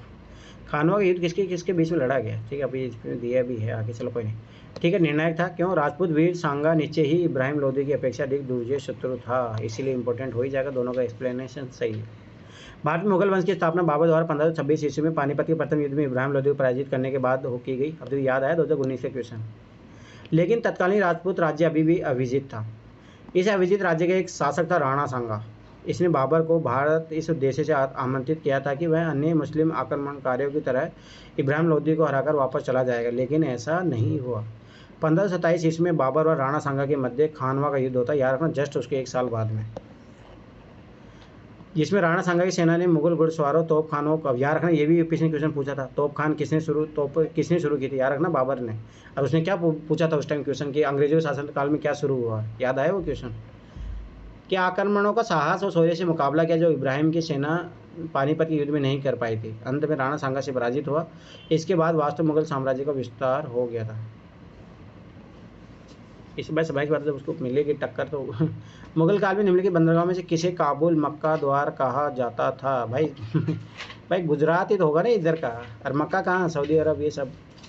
अब जो भुरुच भी है गुजरात का ही पार्ट है, याद रखना। ये भी क्वेश्चन पूछा। कालीकट, कालीकट किधर होगा भाई? केरल। केम्बे शायद मुझे जहाँ लगा तिरुवनंतपुर, ये उधर ही है, उधर का ही पार्ट है। मुगल काल में आते प्रति सूरत बंदरगाह का महत्वपूर्ण स्थान था। इस बंदरगाह मक्का द्वार भी कहा जाता है क्योंकि इसी बंदरगाह से मुसलमान हज यात्रा के लिए जाते थे। निम्नलिखित भारतीय शासन में कौन सा जिसने विदेश, अब देखो ना ये भरूच याद रखता तो याद आया 2021 का क्वेश्चन, अंग्रेज सबसे पहले कहाँ गए थे? अब ये पता होना चाहिए भाई। एक बार देखो, एक केम्बे मुझे लग रहा है तारोनकोर में है, जाके देखो एक बार केम्बे कहाँ पे है एक बार देखो। अरे कालीकट देखो, कालीकट मुझे ऐसा लगा शायद कोलकाता तो नहीं है कहीं, या फिर उधर होगा, बेंगलोर होगा, दोनों में से होगा, कोई भी होगा। एक बार सर्च करो ये कौन कौन है। कालीकट और केम्बे देखो, केम्बे कहाँ पे है ये पता होना चाहिए भाई। यूपीएससी क्वेश्चन पूछती है यहीं से उठा के बार बार। कालीकट केरल में है, केम्बे वहाँ है गुजरात में। केम्बे गुजरात में? केम्बे केम्बे खंभात का दूसरा नाम है। अच्छा अच्छा अच्छा अच्छा ठीक है, याद रखना ये चीज़। गुजरात में केम्बे। चलो ठीक है। निम्नलिखित भारतीय शासकों में कौन सा जिसने विदेशों में आधुनिक पद्धति से दूतावास स्थापित किए थे? टीपू सुल्तान। और याद रखो ये किसके से जुड़ा हुआ था, ये तो याद रखना, ये सब सारी चीज़ें इसमें दिया भी है। हैदर अली की मृत्यु के बाद मैंने बताया था आंग्ल मैसूर युद्ध में सेकंड में मृत्यु हो जाती है। 1782 में टीपू मैसूर का शासक बना। इसने मैसूर में राज्य में कई आधुनिक क्रांतिकारी परिवर्तन किए, इसलिए थॉमस मुनरो नामक एक अंग्रेज ने टीपू को नई रीति चलाने वाला अशांत आत्मा का अभी पीछे विशेष में पूछे जाते हैं, इस टाइप के स्टेटमेंट यूपीएससी नहीं पूछता है, पर फिर भी थोड़ा बहुत याद रखो। इसने व्यापार, वाणिज्य व अन्य संबंधों को मजबूत करने के उद्देश्य से विभिन्न देशों जैसे फ्रांस, टर्की, इजिप्ट में दूतावासों की स्थापना की थी। परिवर्तित नाम के सिक्के चलाए, अपने नाम के सिक्के चलाए, वर्षों एवं कैलेंडरों के, ये भी याद रखना, कैलेंडर के हिंदू नामों को परिवर्तित कर उन्हें अरबी में लिपिबद्ध करवाया। श्रीरंगपट्टनम में स्वतंत्रता का वृक्ष लगाया, ये भी क्वेश्चन आगे भी आएगा ये क्वेश्चन। इसने 2 हिंदू मंत्री पंडित्य पुरोनिया व कृष्ण राव थे। साधा देवी की मूर्ति स्थापना के लिए धन दिया, परंतु याद रखना ये मंदिर तोड़ता है उसके बाद में बनाता है तो इसलिए इसका विरोध भी होता है। आधुनिक यूरोपीय पद्धति पर अन्य सैन्य व्यवस्था को मजबूत किया था। याद रखना कि पाकिस्तान है ना, इसको अपना वो मानता है फ्रीडम फाइटर, और किसी को नहीं मानता, वो इसी को ही मानता है, ओनली पाकिस्तान, वो भी है। निम्नलिखित अंग्रेजी में कौन सा है जिसने सर्वप्रथम भगवद गीता का अंग्रेजी में अनुवाद किया था? भाई विलिकेशन है, ये जॉन सोन्स याद रखना उससे जुड़ा हुआ है ये, और अन्य धर्म ग्रंथों से जुड़ा हुआ है। अब देखो ये देखो 2023 का क्वेश्चन मैं फिर बता रहा हूँ, कनिंगम जाके देखो ये कौन था। अब देखो यूपीएससी भाई ऑप्शन से ही पूछ रहा, कनिंगम जाके देखो 2023 में क्वेश्चन है, ये वो था आर्कोलॉजिस्ट था, दिया होगा शायद यहाँ पे कुछ। सर ये पुरातत्ववेत्ता भी तो हाँ वही तो था आर्कोलॉजिस्ट, उसी को तो बोलते हैं। यही तो यूपीएससी ने क्वेश्चन जाके पूछा है, सोचो 2023 का क्वेश्चन। श्रीमद् भगवद गीता जो महाभारत युद्ध में कृष्ण द्वारा अर्जुन को दिए गए उपदेश संग्रह था, हिंदुओं का प्रसिद्ध धार्मिक ग्रंथ था। वॉरेन हेस्टिंग्स के समय अंग्रेजी अनुवाद विभाग की स्थापना हुई थी, याद रखना ये चीज़। इसी के अंतर्गत चार्ल्स विल्किंस ने 1785 ईस्वी में श्रीमद् भगवद गीता का सर्वप्रथम अंग्रेजी में अनुवाद किया था। 1787 में विल्किंस ने हितोपदेश को अंग्रेजी में अनुवाद किया। 1790 में विलियम जोन्स ने अभिज्ञान शकुंतलम जो कालिदास द्वारा लिखा हुआ नाटक है, याद रखना। 1792 ईस्वी में मनुस्मृति को इंस्टीट्यूट ऑफ हिंदू लॉ के नाम से अंग्रेजी में अनुवाद किया गया। जो भी पंथी है रखना, कनिंगम याद रखना, अलेक्जेंडर कनिंगम उसी से जुड़ा हुआ है, आर्कोलॉजिस्ट है, और ये 2023 में क्वेश्चन है। आर्य समाज की स्थापना 1835 में, अरे 1875 में होती है। ये क्वेश्चन मैं उधर भी करवाया था, पहला गलत। अब देखो आगे देखो, लाला लाजपत राय ने आर्य समाज के उस आग्रह का विरोध किया था कि जो उसके अपने समाज सुधार कार्यक्रमों के समर्थन में वेदों के अप्राप्त प्रमाण मानने को लेकर था। लाला लाजपत राय तो इसका भाई फॉलोवर होते हैं, कभी इसका विरोध करेगा ही नहीं। जैसे दूसरा काटोगे आंसर आ गया, ये चीज़ याद रखना। लाला लाजपत राय है ना, इसका फॉलोवर था आर्य समाज का। केशव चंद्र सेन ने नेतृत्व में ब्रह्मा समाज ने नारी शिक्षा के लिए आंदोलन चलाया था, हाँ ये बात सही है। पर है ना, ये खुद ही अपनी बेटी का विवाह बाल विवाह कर देता, फिर इसके बाद भी सुसाइड, मतलब बहुत अच्छी इमेज बना लेता, पर आखिर में अपनी इमेज खराब कर लेता है। विनोबा ने शरणार्थियों को काम करने के लिए सर्वोदय समाज की स्थापना की थी, भाई क्यों नहीं, ठीक है। तो ये दोनों सही है, याद रखना। अब देखो, आर्य समाज की स्थापना 1875 में बम्बई में स्वामी दयानंद सरस्वती द्वारा की गई थी। दयानंद सरस्वती को भारत का मार्टिन लूथर कहा जाता है, यही चीज़ याद रखना। लाला लाजपत राय भी एक प्रसिद्ध आर्य समाजी थे, इन्होंने आर्य समाज का विरोध नहीं किया, मैं बता ही रहा था। जब इसका अनुयायी होगा तो कैसे विरोध कर देगा भाई। ब्रह्मा समाज की स्थापना राजा में राम मोहन राय द्वारा 1828 ईस्वी में की गई। इसके बाद देवेंद्रनाथ टैगोर और केशव चंद्र सेन इससे आंदोलन को आगे बढ़ाया। केशव चंद्र सेन ने नारी शिक्षा के लिए आंदोलन चलाया। विनोबा भावे ने शरणार्थियों को काम करने के लिए सर्वोदय समाज की स्थापना की, याद रखना। यही विनोबा भावे वही है। भूदान आंदोलन किसने चलाया था? विनोबा भावे ने सर। हाँ ये वही है, याद रखना, ठीक है। चिरस्थायी बंदोबस्त के 1793 ईस्वी के अंतर्गत जमींदारों से अपेक्षा की गई थी वे खेतिहरों को पट्टा जारी करेंगे। अनेक जमींदारों ने पट्टे जारी नहीं किए थे, इसका क्या कारण था? जमींदारों पर किसानों का विश्वास था? अरे नहीं, जमींदारों पर कोई सरकारी नियंत्रण नहीं था, तो इसलिए तो नहीं कर पाए वो। ब्रिटिश सरकार जिम्मेदारी थी, पट्टा ही नहीं था। अब याद करो 2013 क्वेश्चन, उसमें ऐसा आया था भाई कोई कानूनी विवाद क्यों बढ़े थे। 1784 के पिट्स इंडिया एक्ट में कंपनी को बंगाल में स्थायी भूमि प्रबंधन करने की सलाह दी गई, ठीक है। 1786 में लॉर्ड कॉर्नवालिस गवर्नर जनरल बनकर आए। इसने वार्षिक लगान के बदले 1790 में 10 वर्षीय व्यवस्था लागू कर दी। 1793 इस व्यवस्था को स्थायी करके स्थायी बंदोबस्त का नाम दिया गया। इस व्यवस्था में क्या था, भू राजस्व सदैव के लिए निर्धारित किया गया। वसूली को 1/8 भाग जो जमींदार को अपने रख लेता था, 10/11 भाग जो है ब्रिटिश कंपनी के पास जाता था। जमींदार मृत्यु के बाद भूमि उनकी संपत्ति की तरह उनके उत्तराधिकारी में विभाजित हो जाती थी, ये चीज़ याद रखना। ये भी क्वेश्चन पूछा, जमींदारी याद रखना ट्रांसफरेबल होती है। जमींदारी की मनमानी देखते हुए ऐसा लगता है सरकार को इन पर कोई नियंत्रण नहीं था, इसीलिए तो वो नहीं दी। हंटर आयोग याद रखना, एजुकेशन से नहीं जुड़ा हुआ है, ये किससे जुड़ा हुआ है? चलिए, चलिए हाँ ये देखो पहले भी क्वेश्चन आ चुका है। अब देखो काली कोठरी घटना, ये काली कोठरी घटना पता है किसी को? ब्लैक होल, ये याद रखना। ये होती है यस आपका 1757 उस टाइम। मतलब ये कौन था? सिराजुद्दौला। उसने क्या किया था, अंग्रेजों को एक जगह बंद करके तो ये चीज़ याद रखना, वो उससे जुड़ी हुई घटना है, ठीक है। हंटर आयोग याद रखना, जलियांवाला बाग हत्याकांड से रिलेटेड है। विद्रोह बंगाल की वजह 9। टोलेट एक्ट के संपूर्ण देश का विरोध का एक स्वरूप पंजाब में भी था। इस विरोध का प्रदर्शन के डॉक्टर सत्यपाल एवं डॉक्टर शेफुद्दीन किचलू का गिरफ्तार किया गया था। इसके विरोध में जलियांवाला बाग में एक सभा आयोजित की गई थी। 13 अप्रैल 1919 बैसाखी के दिन जनरल डायर द्वारा इस सभा पर गोली चलवा दी गई थी। जलियांवाला बाग हत्याकांड की जांच के लिए ब्रिटिश सरकार ने हंटर आयोग की स्थापना की थी, याद रखना ये चीज़। इसमें 5 सदस्य अंग्रेज में 3 भारतीय थे। सुल्तान अहमद, जगत नारायण, शीतलवाड़ सदस्य थे। ये याद रखना, भारतीय थे। इस कमेटी ने जनरल डायर को दोषमुक्त कर दिया। इस हत्याकांड की जांच के लिए कांग्रेस ने मदन मोहन मालवीय की अध्यक्षता में एक कमेटी गठित की, जिसमें सदस्यों में मोतीलाल नेहरू, गांधी जी भी थे। इस कमेटी द्वारा ब्रिटिश सरकार की कड़े शब्दों में भर्त्सना मतलब आलोचना की गई। बस अब ऐसी बात है, उसको सोचो क्या ही करोगे। आगे देखो, 1920 ईस्वी में अहमदाबाद अधिवेशन में निम्नलिखित नेताओं में से किसने संपूर्ण स्वराज को कांग्रेस का लक्ष्य मानने का प्रस्ताव रखा था?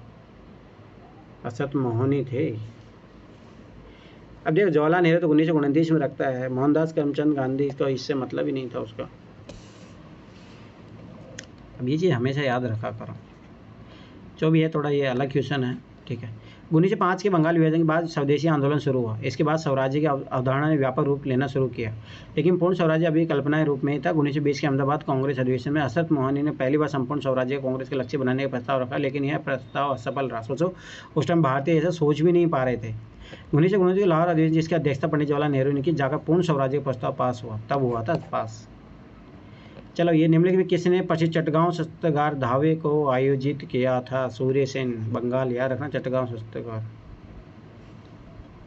चटगांव आर्मी कांड के प्रमुख नेता सूर्य सेन थे। यह कांड 18 अप्रैल 1930 को हुआ था। सूर्य सेन असहयोग आंदोलन से जुड़े थे। जो असहयोग की वापसी की घोषणा के बाद वे शिक्षक कार्य करने लगे, इसलिए लोग उन्हें मास्टर दाबी कहकर पुकारते थे। पुलिस शस्त्रागार, डाक व्यवस्था, तार व्यवस्था, ब्रिटिश सैनिक टुकड़े पर हमला, ये 4 उनके उद्देश्य थे। 18 अप्रैल 1930 चटगांव शस्त्रागार। चटगांव याद रखना आज जो है, उस टाइम बंगाल में था पर आज जो है बांग्लादेश में है। लूटने के बाद वहाँ एक समानता सरकार भी गठित की थी, याद रखना ये चीज़। कल्पना दत्त और प्रतिलता वाडेकर भी इसी से संबंधित थी। 12 जनवरी 1934 में सूर्य सेन को फांसी दे दी गई। अब मैं इसका कहानी बताता हूँ, ये चीज़ याद रखना थोड़ा बहुत। देखो क्या होता है, ये देखो जो टीचर भी बोलते थे ना इसको, मास्टर था, तो ये मतलब पढ़ा रहा था स्कूल में, तो इसको पकड़ के लेके जाते हैं, ठीक है, अंग्रेज लोग। तो इसके जो ये दोनों शिष्य थे, ये ना मतलब ये कहानी है उस टाइम बहुत प्रचलित। तो ये मतलब वो जो ये क्या खेत में काट रहा है, वो मतलब चारा वारा काट रही थी, तो अपने हथियार से लेके उसको मतलब उस टाइम 1-2 लोगों को मारती भी है। ये मतलब बचपन में मैंने पढ़ी थी ये कहानी। चलो निम्नलिखित में से कौन जो है 1939 में Bharat Prajamandal all India state of people conference के अध्यक्ष थे? याद रखना जवाहरलाल नेहरू थे। अब ये देखिए फैक्ट है, बस इतना याद रखो, बस और कुछ ही नहीं। इस टाइप क्वेश्चन बनेंगे नहीं, पर फिर भी फैक्ट जितना मजबूत रखोगे एटलीस्ट PYQ वाले, वो बहुत हेल्प करेगा, आपका क्वेश्चन गलत नहीं होगा। Bharat Prajamandal all India states people's conference British Bharat में एक राजनीतिक संगठन था। इसका प्रथम अधिवेशन दिसंबर 1927 में बम्बई में हुआ था। जवाहरलाल नेहरू 1935 से 1946 तक इसके अध्यक्ष रहे थे। भारत में लगभग 562 देशी रियासतें, इनमें हैदराबाद सबसे बड़ी थी, तथा बिलवारी सबसे छोटी देशी रियासत थी। कांग्रेस के लाहौर अधिवेशन में जवाहरलाल नेहरू ने देशी रियासतों के प्रति स्पष्ट नीति घोषणा की कि भारतीय रियासतें शेष भारत से अलग नहीं होगी, उनको अपने भविष्य निर्धारण का अधिकार होगा। सन 1908 में अखिल भारतीय मुस्लिम लीग का एक लंदन जो शाखा की स्थापना हुई थी। सोचो मुस्लिम लीग 1926 में बन गई थी, फिर उसके बाद लंदन में भी शाखा बना रहे हैं अमीर अली की अध्यक्षता में। बस ये चीज़ इतना, वो अभी तो ऐसे भी नहीं पूछेगा UPSC।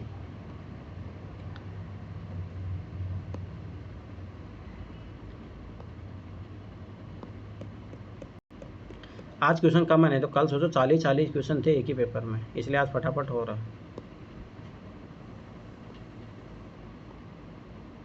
ये देखो ये क्वेश्चन देखो यहाँ पे, ये अग्नि कितनी बार UPSC ने क्वेश्चन पूछा हुआ है, तो ये चीज़ समझोगी। UPSC का जो थीम पहले से था वो आज भी है, ऐसा नहीं कि चेंज हो गई है। ये सारे क्वेश्चन करोगे आपको मिल जाएंगे।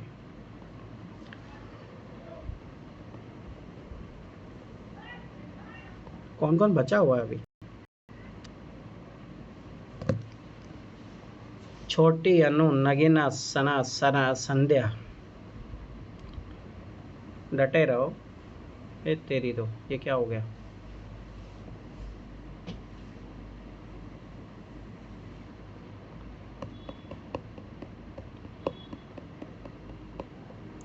ये भी गड़बड़ी भी हो जाती है।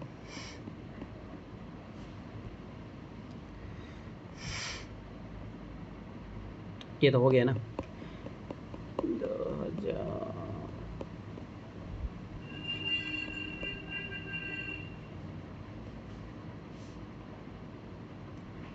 सी सेट के बहुत क्वेश्चन रिपीट होंगे, ठीक है? तो यार सी सेट करेंगे अब की बार, ये क्वेश्चन भी करेंगे अपन। ये भी हो गया है।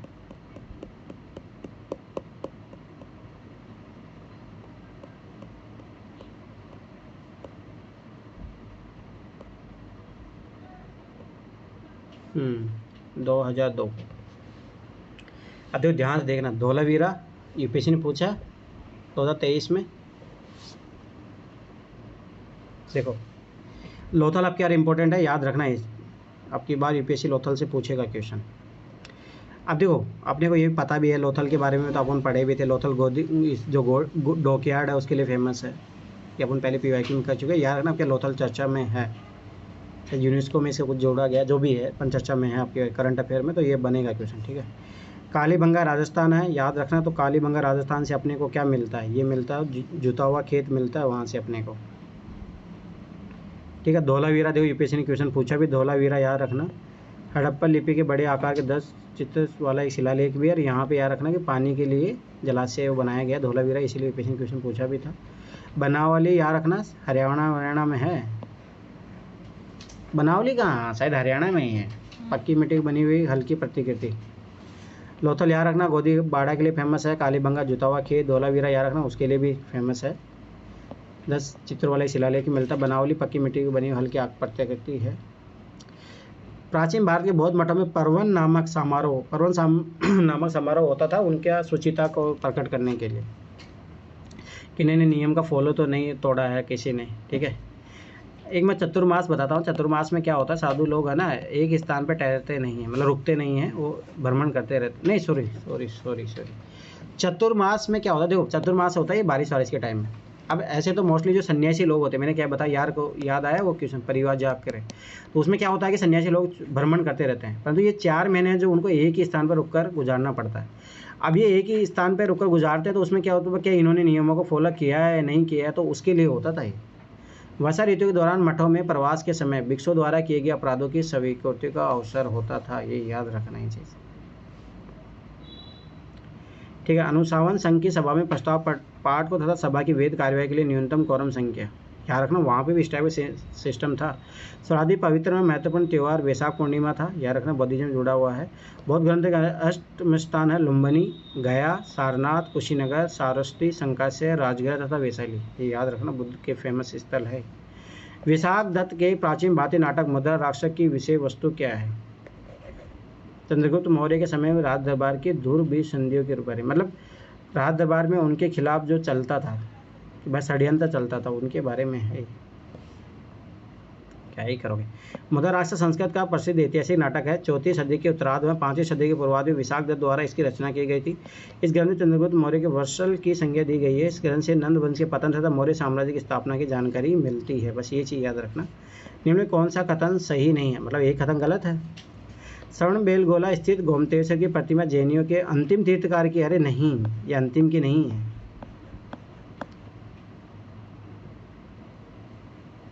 ये ऋषभ देव जो प्रथम जो इनका जो जैन था ना, उसके बेटे की जो है यहाँ पे है, उसकी है बाहुबली की, तो यही गलत हो, 3 सही है। भारत का सबसे बड़ा बौद्ध मठ अरुणाचल प्रदेश है, ये क्वेश्चन भी आया हुआ है। खुजारों के मंदिर जो है चंदेल राजाओं द्वारा बनाए गए थे। खुजारों मतलब MP, याद रखना चाहिए, चंदेल राजा। होयसलेश्वर मंदिर शिव को समर्पित है, ये चीज़ याद रखना। तो देखो कर्नाटक के श्रवण बेलगोला में स्थित गोमतेश्वर की मूर्ति विश्व के सर्वाधिक ऊंची जैन प्रतिमा है। इन्हें बाहुबली के नाम से भी जाना जाता है, इसलिए बाहुबली मूवी बनी, ये चीज़ याद रख लेना। ये जैनियों के प्रथम तीर्थंकर ऋषभदेव के पुत्र की मूर्ति है। भारत का सबसे बड़ा बौद्ध मठ तवांग मठ, ये चीज़ याद रखना, यूपीएससी ने क्वेश्चन पूछा 2013 या 14 में।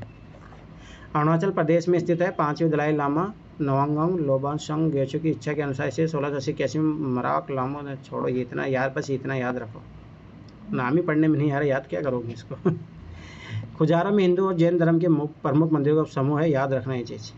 चंदेल साम्राज्य बने इस अद्भुत मंदिर की भव्यता और आकर्षण के कारण विश्व धरोहर में शामिल किया गया है। और अभी वहाँ पे भी तो चला है, एमपी में भी विवाद है, ये हर जगह खोद रहे हैं। वहाँ पे भी जैन मंदिरों को उखाड़ के फेंकने की बात चल रही है। होयसलेश्वर मंदिर भगवान शिव समृद्ध जो कर्नाटक में हेलीबोडी नामक स्थान पर है। अरे बताओ कहाँ पे है छोटी, कहाँ पे है वो जो जैनियों की तो है, जैनियों की जिसको बोल रहे कि वहाँ पे हिंदू मंदिर है, कौन सी जगह थी वो? पता नहीं, मुझे याद नहीं है। किसी को पता है ये बात? अरे पिछले साल ही तो चली थी ये बात। एमपी में है एक स्थान, वहाँ पे लोग क्या कर रहे थे, वहाँ पे बोल रहे हैं कि हिंदुओं के मंदिर बने हुए हैं। हर जगह खुदाई का काम करने का सोच रहे हैं ये लोग।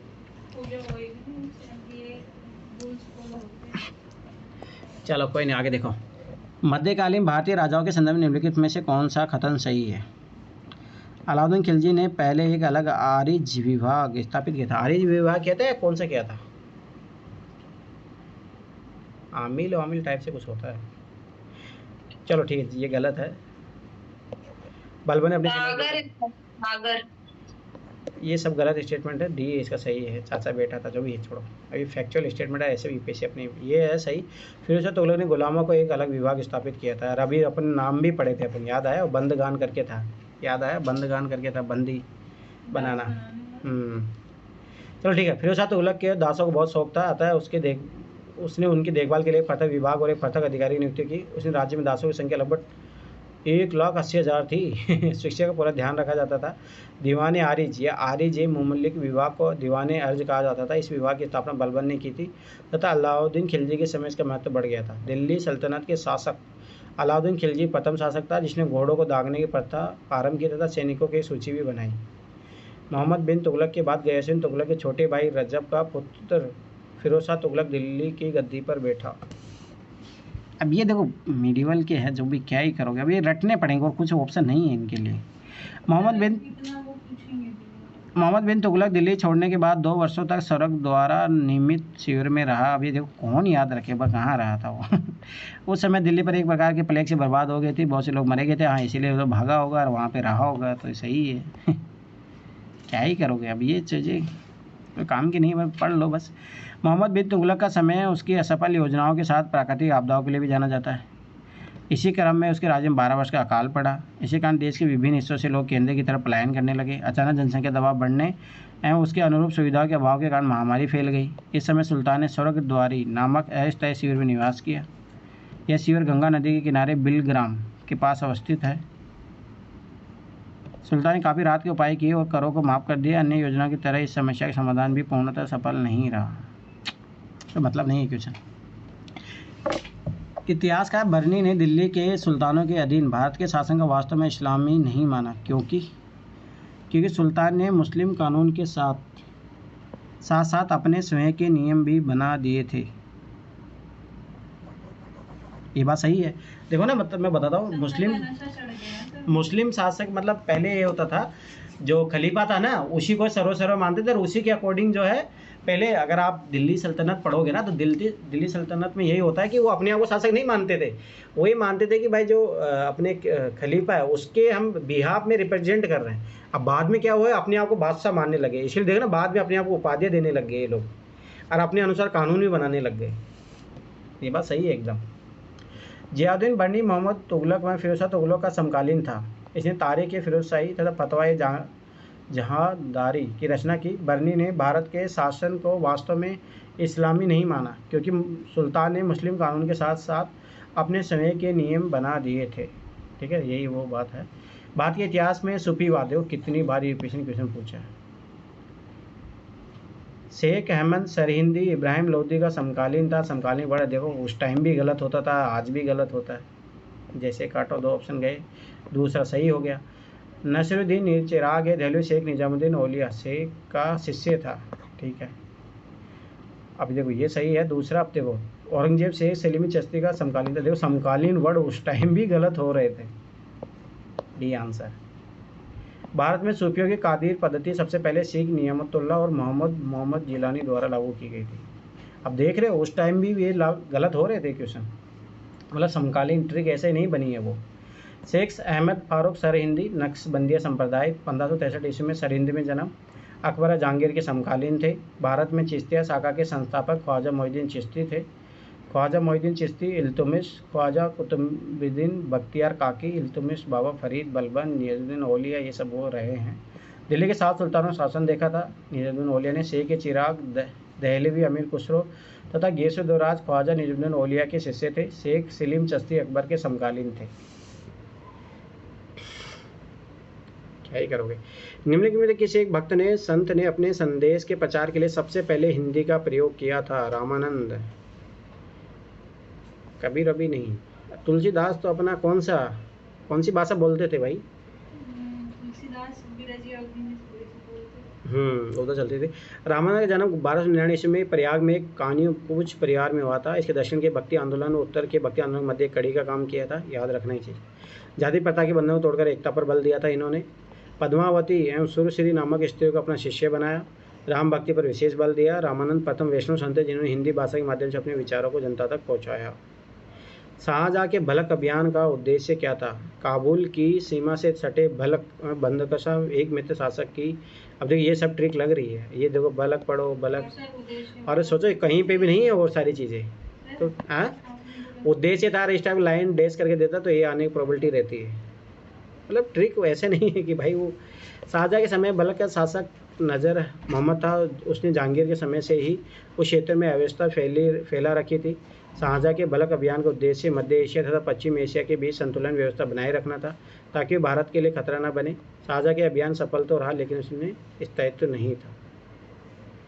छोड़ो। वर्ष 1765 में देखो 1757 में क्या होता है? प्लासी का युद्ध। 1764 में बक्सर का युद्ध। अब उसके बाद की बात बोल रहे हैं। ये हमेशा याद रखो, छोटी छोटी चीज़ें क्वेश्चन सोल्व हो जाएगा। देखना 1765 में दीवानी प्रदान किए जाने के बाद ब्रिटिश सबसे पहले निम्नलिखित में किस पर्वतीय जनजाति संपर्क में आए? सबाई सी बातें बंगाल में थे तो उधर कौन सी जाति है भाई इनके पास में? गारो, खासी, जयंती या मेघालय? आंसर आ गया। पर सबाई की बात है, इस तरीके से आप सोचोगे तो 2 ऑप्शन तो काट ही सकते हो। देखो बंगाल, बिहार, उड़ीसा की दीवानी प्राप्त करने के पश्चात अंग्रेजों ने सिलहट से जयंतिया तथा गारो पहाड़ी जोड़ने के उद्देश्य से सड़कों निर्माण प्रारंभ किया, परंतु इस क्षेत्र में निवास करने वाली खासी जनजाति के द्वारा तीरथ सिंह के नेतृत्व में इसका विरोध किया गया। इस प्रकार अंग्रेज सर्वप्रथम खासी पर्वतीय की जनजाति के संपर्क में आए थे। अभी देखिए चार्टर एक्ट, हाँ ये इंपॉर्टेंट है। देखो यहाँ से आपका क्वेश्चन बनेगा। चलो यहाँ पे डायरेक्ट इन्होंने वही ऑप्शन दिए है क्या? 1813 है। 1 मिनट रुको, कौन आया है?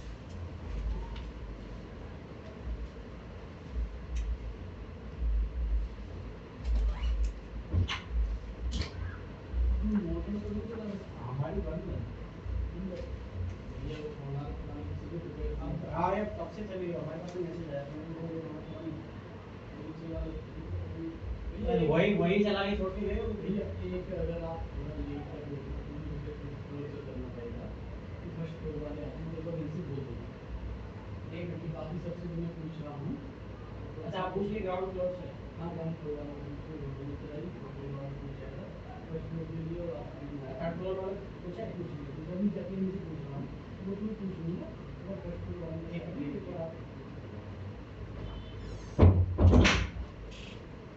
अभी भी चल रही है, सोचो कब से चल रही है? पिछले 6 घंटों से मोटर चल रही है। चलो ठीक है। देखो अब देखो यहाँ से यूपीएससी ने बार बार क्वेश्चन बनाया। देखो 18 चार्टर एक्ट, मैं फिर बार बता रहा हूँ, एजुकेशन के बारे में बात करेगा। तो एजुकेशन के बारे में कहाँ दिया है? चलो यहाँ पे पढ़ते हैं अपन, देखते हैं इसी से पढ़ ले। ठीक है। रेगुलेटिंग एक्ट अपने को भी पता है। एक्ट ऑफ 1858 में तो सोचो कि ब्रिटिश काउंट को दे दिया था। शासन का अधिकार ईस्ट इंडिया कंपनी से ब्रिटिश काउंट को स्थानांतरित कर दिया गया था। हाँ तो इसी का थर्ड आएगा ना। सी का थर्ड आएगा तो आपके पास, अरे ये खोल कर रहे हैं। चलो ठीक है, अभी यहीं तक एंड करना पड़ेगा। ठीक है, सी का थर्ड आएगा तो इन दोनों में से है। ठीक है, अब आगे देखो। भारत में कंपनी का व्यापार एकाधिकार समाप्त कर दिया 1833 के एक्ट से होता है। ये तो नहीं, कंपनी के अब एकाधिकार, हाँ सॉरी, एकाधिकार तो 1813 के एक से होता है, फिर उसके बाद में हाँ वो तो पूर्णतः समाप्त कर दिया जाता और है। इसलिए तो शायद ए का जो है मतलब बी आएगा, तो ये आ गया आंसर, ठीक है, मतलब ए का दूसरा आएगा। अब देखो ए का दूसरा है, बी का चौथा है, बी का चौथा रेगुलेटिंग एक्ट। कंपनी निदेशक को कंपनी के प्रबंधन से संबंधित सभी पत्राचार दस्तावेज ब्रिटिश सरकार को प्रस्तुत करने को कहा गया, तो ये बात सही है। रेगुलेटिंग एक्ट 1773, याद रखना है चीज़। अब देखो ये पढ़ लो यहीं पे, वही हो गया। चार्टर एक्ट 1813, भारत में कंपनी का व्यापार एकाधिकार समाप्त कर दिया गया था, ये याद रखना। रेगुलेटिंग 1773, कंपनी निदेशक कंपनी के प्रबंधन से संबंधित सभी पत्राचार दस्तावेज ब्रिटिश सरकार को प्रस्तुत करने को कहा गया। Act of India, act of 1858, शासन का अधिकार east India company British council को हस्तांतरित कर दिया गया। 2019 का क्वेश्चन है ये। ईस्ट इंडिया एक्ट 1784, इसमें बोर्ड ऑफ कंट्रोल की स्थापना होती है। भारत में ईस्ट इंडिया कंपनी के कार्य को पूरी तरह विनियमित करने के लिए भारत में एक बोर्ड ऑफ कंट्रोल स्थापित किया गया, याद रखना ये चीज़ें। निम्नलिखित में से किस एक ने सन 1875 में हाउस ऑफ कॉमन्स, ठीक है, हाउस ऑफ कॉमन्स में एक याचिका प्रस्तुत करते हुए ब्रिटिश संसद में भारत के प्रत्यक्ष प्रतिनिधित्व की मांग की थी? ये याद रखना, पूना सार्वजनिक सभा। 1875 में द पूना सार्वजनिक सभा ने हाउस ऑफ कॉमन्स में याचिका प्रस्तुत करते हुए ब्रिटिश संसद में भारत के प्रत्यक्ष प्रतिनिधित्व की मांग की। पूना सार्वजनिक सभा की स्थापना 1870 में एम.जी. रनाडे, गणेश वासुदेव जोशी ने की थी। पूना सार्वजनिक सभा मुख्यतः नवोदित मध्य वर्ग, जमींदारों, व्यापारियों के हितों का प्रतिनिधित्व करती थी। ये याद रखना, ये सब छोटी छोटी चीज़ें संस्थाओं की खास तौर से। ब्रिटिश इंडिया की निम्नलिखित में किसी एक अधिनियम में सामूहिक कार्यचलन के स्थान पर विभाग या विभागीय पद्धति या वायसराय की कार्यकारी परिषद पर उनके प्राधिकार को बल प्रदान किया था? 1861 का एक्ट, याद रखना, इसी में जो है वायसराय को, याद रखना, और जो अध्यादेश जारी करने की शक्ति दी गई थी, ठीक है, ये चीज़ें याद रखना। 1858 के अधिनियम में केवल गृह सरकार में परिवर्तन किया गया, भारतीय प्रशासन में कोई परिवर्तन नहीं हुआ। 1860 में प्रथम भारतीय परिषद अधिनियम बनाया गया। इस समय भारत के वायसराय लॉर्ड कैनिंग थे। इस अधिनियम में कैनिंग ने विभागीय प्रणाली का आरंभ किया, ये चीज़ याद रखना, बहुत बार पूछा जाता है पीछे विशेष में। और इस प्रकार भारत सरकार की मंत्रिमंडलीय व्यवस्था की नींव पड़ी, याद रखना ये चीज़। यहाँ से मंत्रिमंडलीय नींव पड़ता है, मंत्री अलग अलग विभाग के। वायसराय के कार्यकाल में 5 सदस्य शामिल किया गया, याद रखना। चौथा कब किया गया था? 1833 के एक्ट के बाद में। कौन था? Lord Macaulay. 5 सदस्यों को विधिवेता होना अनिवार्य कर दिया गया। बम्बई तथा मद्रास प्रांतों को अपने लिए कानून बनाने तथा उनमें संशोधन का अधिकार पुनः दे दिया गया। याद रखना, यहाँ से विकेंद्रीकरण की भी शुरुआत होती है। आपात स्थिति में गवर्नर जनरल को विधान परिषद की अनुमति के बिना ही अध्यादेश जारी करने की अनुमति दे दी गई। ये अध्यादेश अधिकाधिक 6 माह तक लागू रह सकते थे, मैंने बताया था ना, ये चीज़ याद रखना। अब देखो, 1935 ईस्वी के भारत अधिनियम द्वारा प्रस्तावित फेडरल यूनियन में राष्ट्रीय प्रांतों को शामिल करने के पीछे अंग्रेजों की असली मंशा क्या थी? कितना अच्छा क्वेश्चन है। राष्ट्रीय प्रांतों और अधिक और प्रत्यक्ष राजनीतिक प्रशासन नियंत्रण रखना, उपनिवेश के प्रश्न, ये है। अरे मतलब जहाँ राजा रजवाड़े थे, राष्ट्रवादी नेताओं के साम्राज्यवाद विरोधी सिद्धांतों को विरोध करने के लिए राजाओं को इस्तेमाल करना। भाई अंग्रेज हमेशा अपना फायदा देखेंगे। 1935 के अधिनियम में एक अखिल भारतीय संघ की व्यवस्था का प्रावधान था। इसमें ब्रिटिश प्रांतों को अनिवार्य रूप से तथा रियासतों को स्वैच्छिक रूप से सम्मिलित होने का प्रावधान था। 1930 के दशक में राष्ट्रीय आंदोलन के स्वरूप को देखते हुए एकता की भावना काफ़ी प्रबल हो रही थी। ब्रिटिश सरकार इस अधिनियम का उद्देश्य 1793 के जमींदारों को ढाल के रूप में रखने की तर्ज पर एक प्रतिरोधात्मक शक्ति के रूप में विकसित करने का था, जो इन राष्ट्रवादियों को बचने के लिए ढाल बन सके। स्वदेशी की भावना से ओतप्रोत भारत के चरमपंथी राष्ट्रवादी आंदोलन के संदर्भ निम्नलिखित में से कौन सा कथन सही नहीं है? मतलब एक गलत होगा, 3 सही होंगे। लियाकत हुसैन ने बारिशल के मुस्लिम किसानों के आंदोलन में उनका नेतृत्व किया। अरे नहीं, लियाकत हुसैन ने किया था, ये दूसरे ने किया है, एम अब्दुल रशीद ने किया था, याद रखना ये चीज़। यही गलत है और सब सारे सही है। वर्ष 1878 में राष्ट्रीय शिक्षा की योजना सतीश चंद्र मुखर्जी द्वारा तैयार की गई थी, ये सही है। बंगाल नेशनल कॉलेज की स्थापना 1906 में हुई थी, जिसका प्रधानाचार्य अरविंद घोष। अब देखो कैसे यूपीएससी पूछती है 2019 का क्वेश्चन। याद आया, स्वदेशी मूवमेंट में एक जो है राष्ट्रीय शिक्षा के लिए भी उसमें किया गया था प्रावधान। टैगोर ने आत्मशक्ति की उपासना उपदेश दिया, जिसका मुख्य उद्देश्य गाँव और सामाजिक आर्थिक पुनरुद्धार करना था। वो सब चीज़ें याद रखो। भारतीय संविधान स्वाधीनता संघर्ष के संदर्भ में निम्नलिखित कथनों में से कौन सा सही नहीं है? एक गलत होगा, 3 वो होंगे। सी गलत है। सी क्यों गलत है? देखो, 1906 में इसी में गठित अखिल भारतीय मुस्लिम लीग ने बंगाल के विभाजन और अलग निर्वाचन समूह बनाए जाने का प्रबल विरोध किया। भाई ये चाय के गए क्यों थे? हकीम अजमल खान राष्ट्रवादी तथा चरमपंथी अहरार आंदोलन शुरू करने वाले नेताओं में से थे। भारतीय राष्ट्रीय कांग्रेस के गठन के समय सैयद अहमद खान इसका विरोध किया था। याद करो, ये क्वेश्चन पहले भी पूछा था, यह भी था इसने। मौलाना बरकतुल्ला और मौलाना अब्दुल सिंधी काबुल में भारत की अंतकालीन सरकार का गठन करने वालों में से थे। हाँ, ये बात सही है। अभी देख कुछ क्वेश्चन तो मैं फिर बता रहा हूँ, स्वदेशी आंदोलन से क्वेश्चन आएगा आपकी बात 2025 में। 1906 में बंगाल के राष्ट्रवादी मुसलमानों ने अहरार आंदोलन चलाया था। इसमें मौलाना मोहम्मद अली, हकीत अजमल खान, हसन इमाम इत्यादि थे। इन्होंने प्रस्तावित किया था कि मुसलमानों को ब्रिटिश चाटुकारिता बंद करके राष्ट्रीय आंदोलन का समर्थन करना चाहिए। कांग्रेस गठन के समय सर अहमद खान ने इसका विरोध किया था।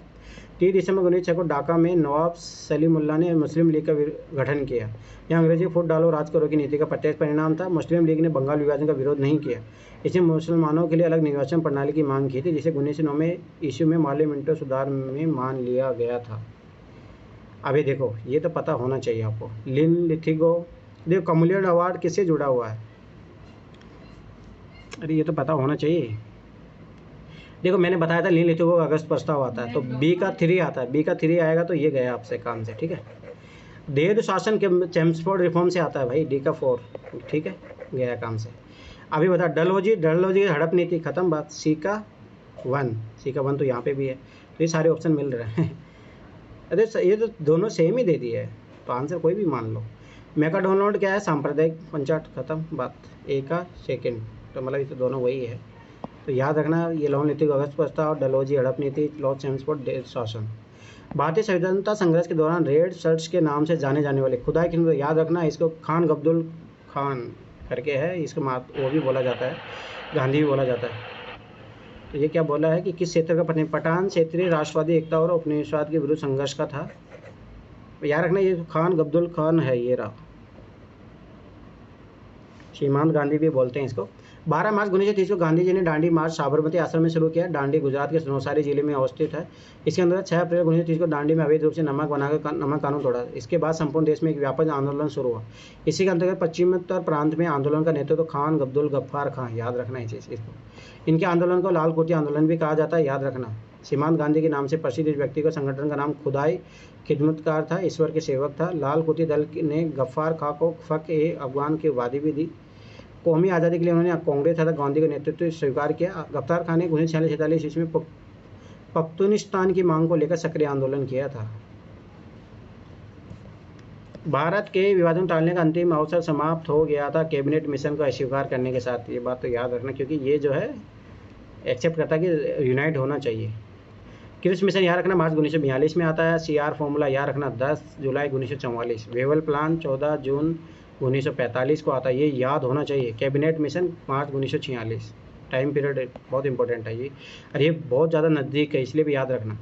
कैबिनेट मिशन में एक अखिल भारतीय संघ के गठन का प्रस्ताव था। भारतीय द्वारा संविधान बनाने के लिए संविधान सभा का गठन का भी प्रस्ताव था इसमें। इसके अंतर्गत चुनाव हुए। मुसलमानों के लिए आरक्षित 78 सीटों में से मुस्लिम लीग ने 73 सीटें जीती थी, सोचो। इसने कैबिनेट मिशन योजना को अस्वीकार कर दिया, क्योंकि इसमें किसी भी रूप से अलग पाकिस्तान की मांग को अस्वीकार कर दिया था। मुस्लिम लीग के इस निर्णय के साथ ही विभाजन से बचने का अंतिम प्रयास भी असफल हो गया था। चलो, 1930 ईस्वी के दशक में आरंभ में भारत में राष्ट्रवादी लहर में श्रमिक भागीदारी का प्रभाव था। ये बात सही थी, याद रखना। पर 1942 उस टाइम भी रहता ही है, थोड़ा बहुत तो रहता ही है। श्रमिक नेता भारतीय राष्ट्रीय कांग्रेस विचारधारा को बुर्जुआ और प्रतिक्रियावादी समझते थे। हाँ, ये चीज़ याद रखना। मैंने बताया था, याद करो वो स्टोरी कि जो भारत का जो है कम्युनिस्ट जो है वो कहाँ से था? रशिया से वो हो रहे थे। तो किसान और मजदूर लोग जब वो सपोर्ट करते थे तब वो सपोर्ट कर रहे थे। 1942 याद रखना, वो नहीं करते हैं कम्युनिस्ट पार्टी, क्योंकि रशिया जो है ब्रिटेन का सहयोगी हो जाता है। ब्रिटेन का सहयोगी हो जाता है तो कांग्रेस का विरोध करेगा, तो इनका अप्स एंड डाउन्स वाला काम चलता रहता है। तो दोनों की व्याख्या दोनों सही है, पर दोनों की व्याख्या नहीं करते हैं। कांग्रेस के गठन से लेकर 1930 के दशक के अंत तक इस पार्टी का श्रमिकों के कल्याण के लिए कोई ठोस योजना नहीं थी। श्रमिकों के कल्याण में उनकी समस्या का आधार बनकर 1930 के दशक में भारतीय कम्युनिस्ट पार्टी देखो व्यापक रूप से उभर कर सामने आई और भारतीय राष्ट्रवादी लहर एक प्रभावी अंग बन गया। साम्यवादी ने कांग्रेस की विचारधारा को बुर्जुआ और प्रतिक्रियावादी विचारधारा बताए, कभी सपोर्ट करेंगे कभी नहीं करेंगे। भारत के विभाजन के समय भारतीय कांग्रेस के अध्यक्ष थे, कितनी बार आ चुका है ये JB कृपलानी थे, याद रखना।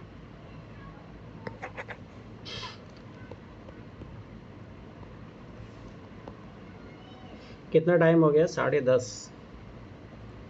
2005 तक कर सकते हैं अपन आज।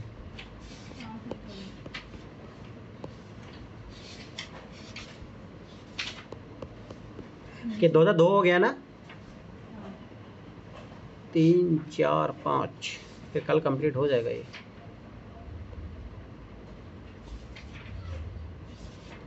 तो इस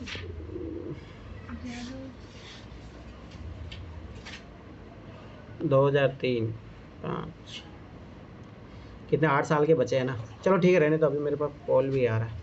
चलो ठीक है, कल 2 दिन में कर लेंगे। आज क्या हो गया, बुधवार हो गया ना, गुरुवार शुक्रवार। ठीक है, किसी को पूछना तो पूछो, फिर क्लास एंड करते हैं इसका। अब देखो मेरा मानना, देखो हिस्ट्री में मत पढ़ो, इसके अलावा फैक्ट और कोई रटने की जरूरत नहीं। देखो सारे क्वेश्चन यहीं से आए हैं। फिर अच्छे फैक्ट और ये है कि बार बार रिपीट यही हो रहे हैं, आप ये चीज़ भी समझो। तो पॉलिटी और हिस्ट्री में तो देखो यही चीज़ है। अब ज्योग्राफी में है ना, देखो यहीं से शुरुआत करेंगे। अभी मैं बताता हूँ ज्योग्राफी में क्यों इंपॉर्टेंट है। रुको 1 मिनट। ज्योग्राफी के भी यही फैक्ट रखते हैं। अब देखो कर्क रेखा का, अब आगे जाके पूछा कि कर्क रेखा कितने राज्यों से गुजरती है। आगे 2013 से करोगे ना आप। देखो अब ये क्वेश्चन आपको पता होनी चाहिए इस टाइप का। नंदा देवी 2020 का क्वेश्चन जाके देखो। आप सोचो मैं कितने क्वेश्चन बताऊं आप लोगों को जो डायरेक्ट रिपीट हो रहे हैं। आप सोचो ये चीज़, डायरेक्ट बहुत सारे क्वेश्चन आपको मिलेंगे। जो स्टैटिक पोर्शन है वो तो सभी करना ज्योग्राफी का ना। अब देखो ना 2018 का क्वेश्चन, दिल्ली से निकलने वाली जो है कहाँ पे जाके मिलेगी, बेंगलोर। ये आंसर था। अगर इस क्वेश्चन का थोड़ा बहुत भी अगर आप मैपिंग आइडिया रखोगे तो वो क्वेश्चन 2018 का सोल्व कर लोगे आप। ठीक है, तो मेरा मानना है कि देखो ये चीज़ समझो, कहीं भी क्वेश्चन नहीं जा रहे हैं, आज भी वही क्वेश्चन आ रहे हैं। देखो पश्चिमी घाट 2017 में क्वेश्चन आया, 23 में भी तो आया, 23 में भी आया, 21 में भी आया। वहाँ कौन कौन सी नदियाँ गुजरती है। 2021 का कपास का पौधा कितनी बार यूपीएससी ने पूछा। 2020 का डायरेक्ट सेम क्वेश्चन है, कपास की क्या क्या विशेषता है, कौन सी मिट्टी। 2020 में फिर दोबारा आया। तो मेरा कहने का मतलब है कि आप कुछ भी कर लो, ये क्वेश्चन तो कहीं नहीं जा रहे आपके, वही क्वेश्चन बार बार पूछ रहा है। तो ये चीज़ याद रखो। मेरा कहने मान लो कि देखो आज भी जो है डिस्प्यूटेड एरिया अगर वहाँ पे है, देखो ये निम्नलिखित देश में एक सीगा सागर से नहीं लगी है, आर्मीनिया का सागर। ठीक है, अब देखो ये 2022 का क्वेश्चन, ये सारे के सारे ऑप्शन थे उसमें।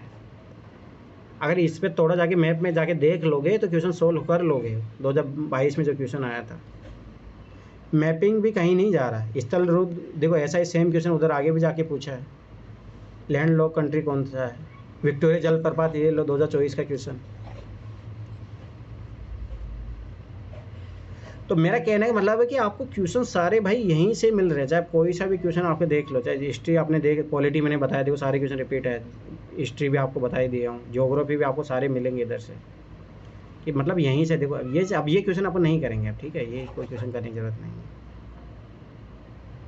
अपन ये चीज़ याद रखो कि क्वेश्चन जो है रिपीटेड है। ठीक है, तो ये चीज़ याद रखना। चलो ठीक है, फिर कर लेंगे 2 साल का, कोई दिक्कत नहीं। अभी फ़ोन आ रहा है मेरे पास। चलो ठीक है, बाय बाय, गुड नाइट।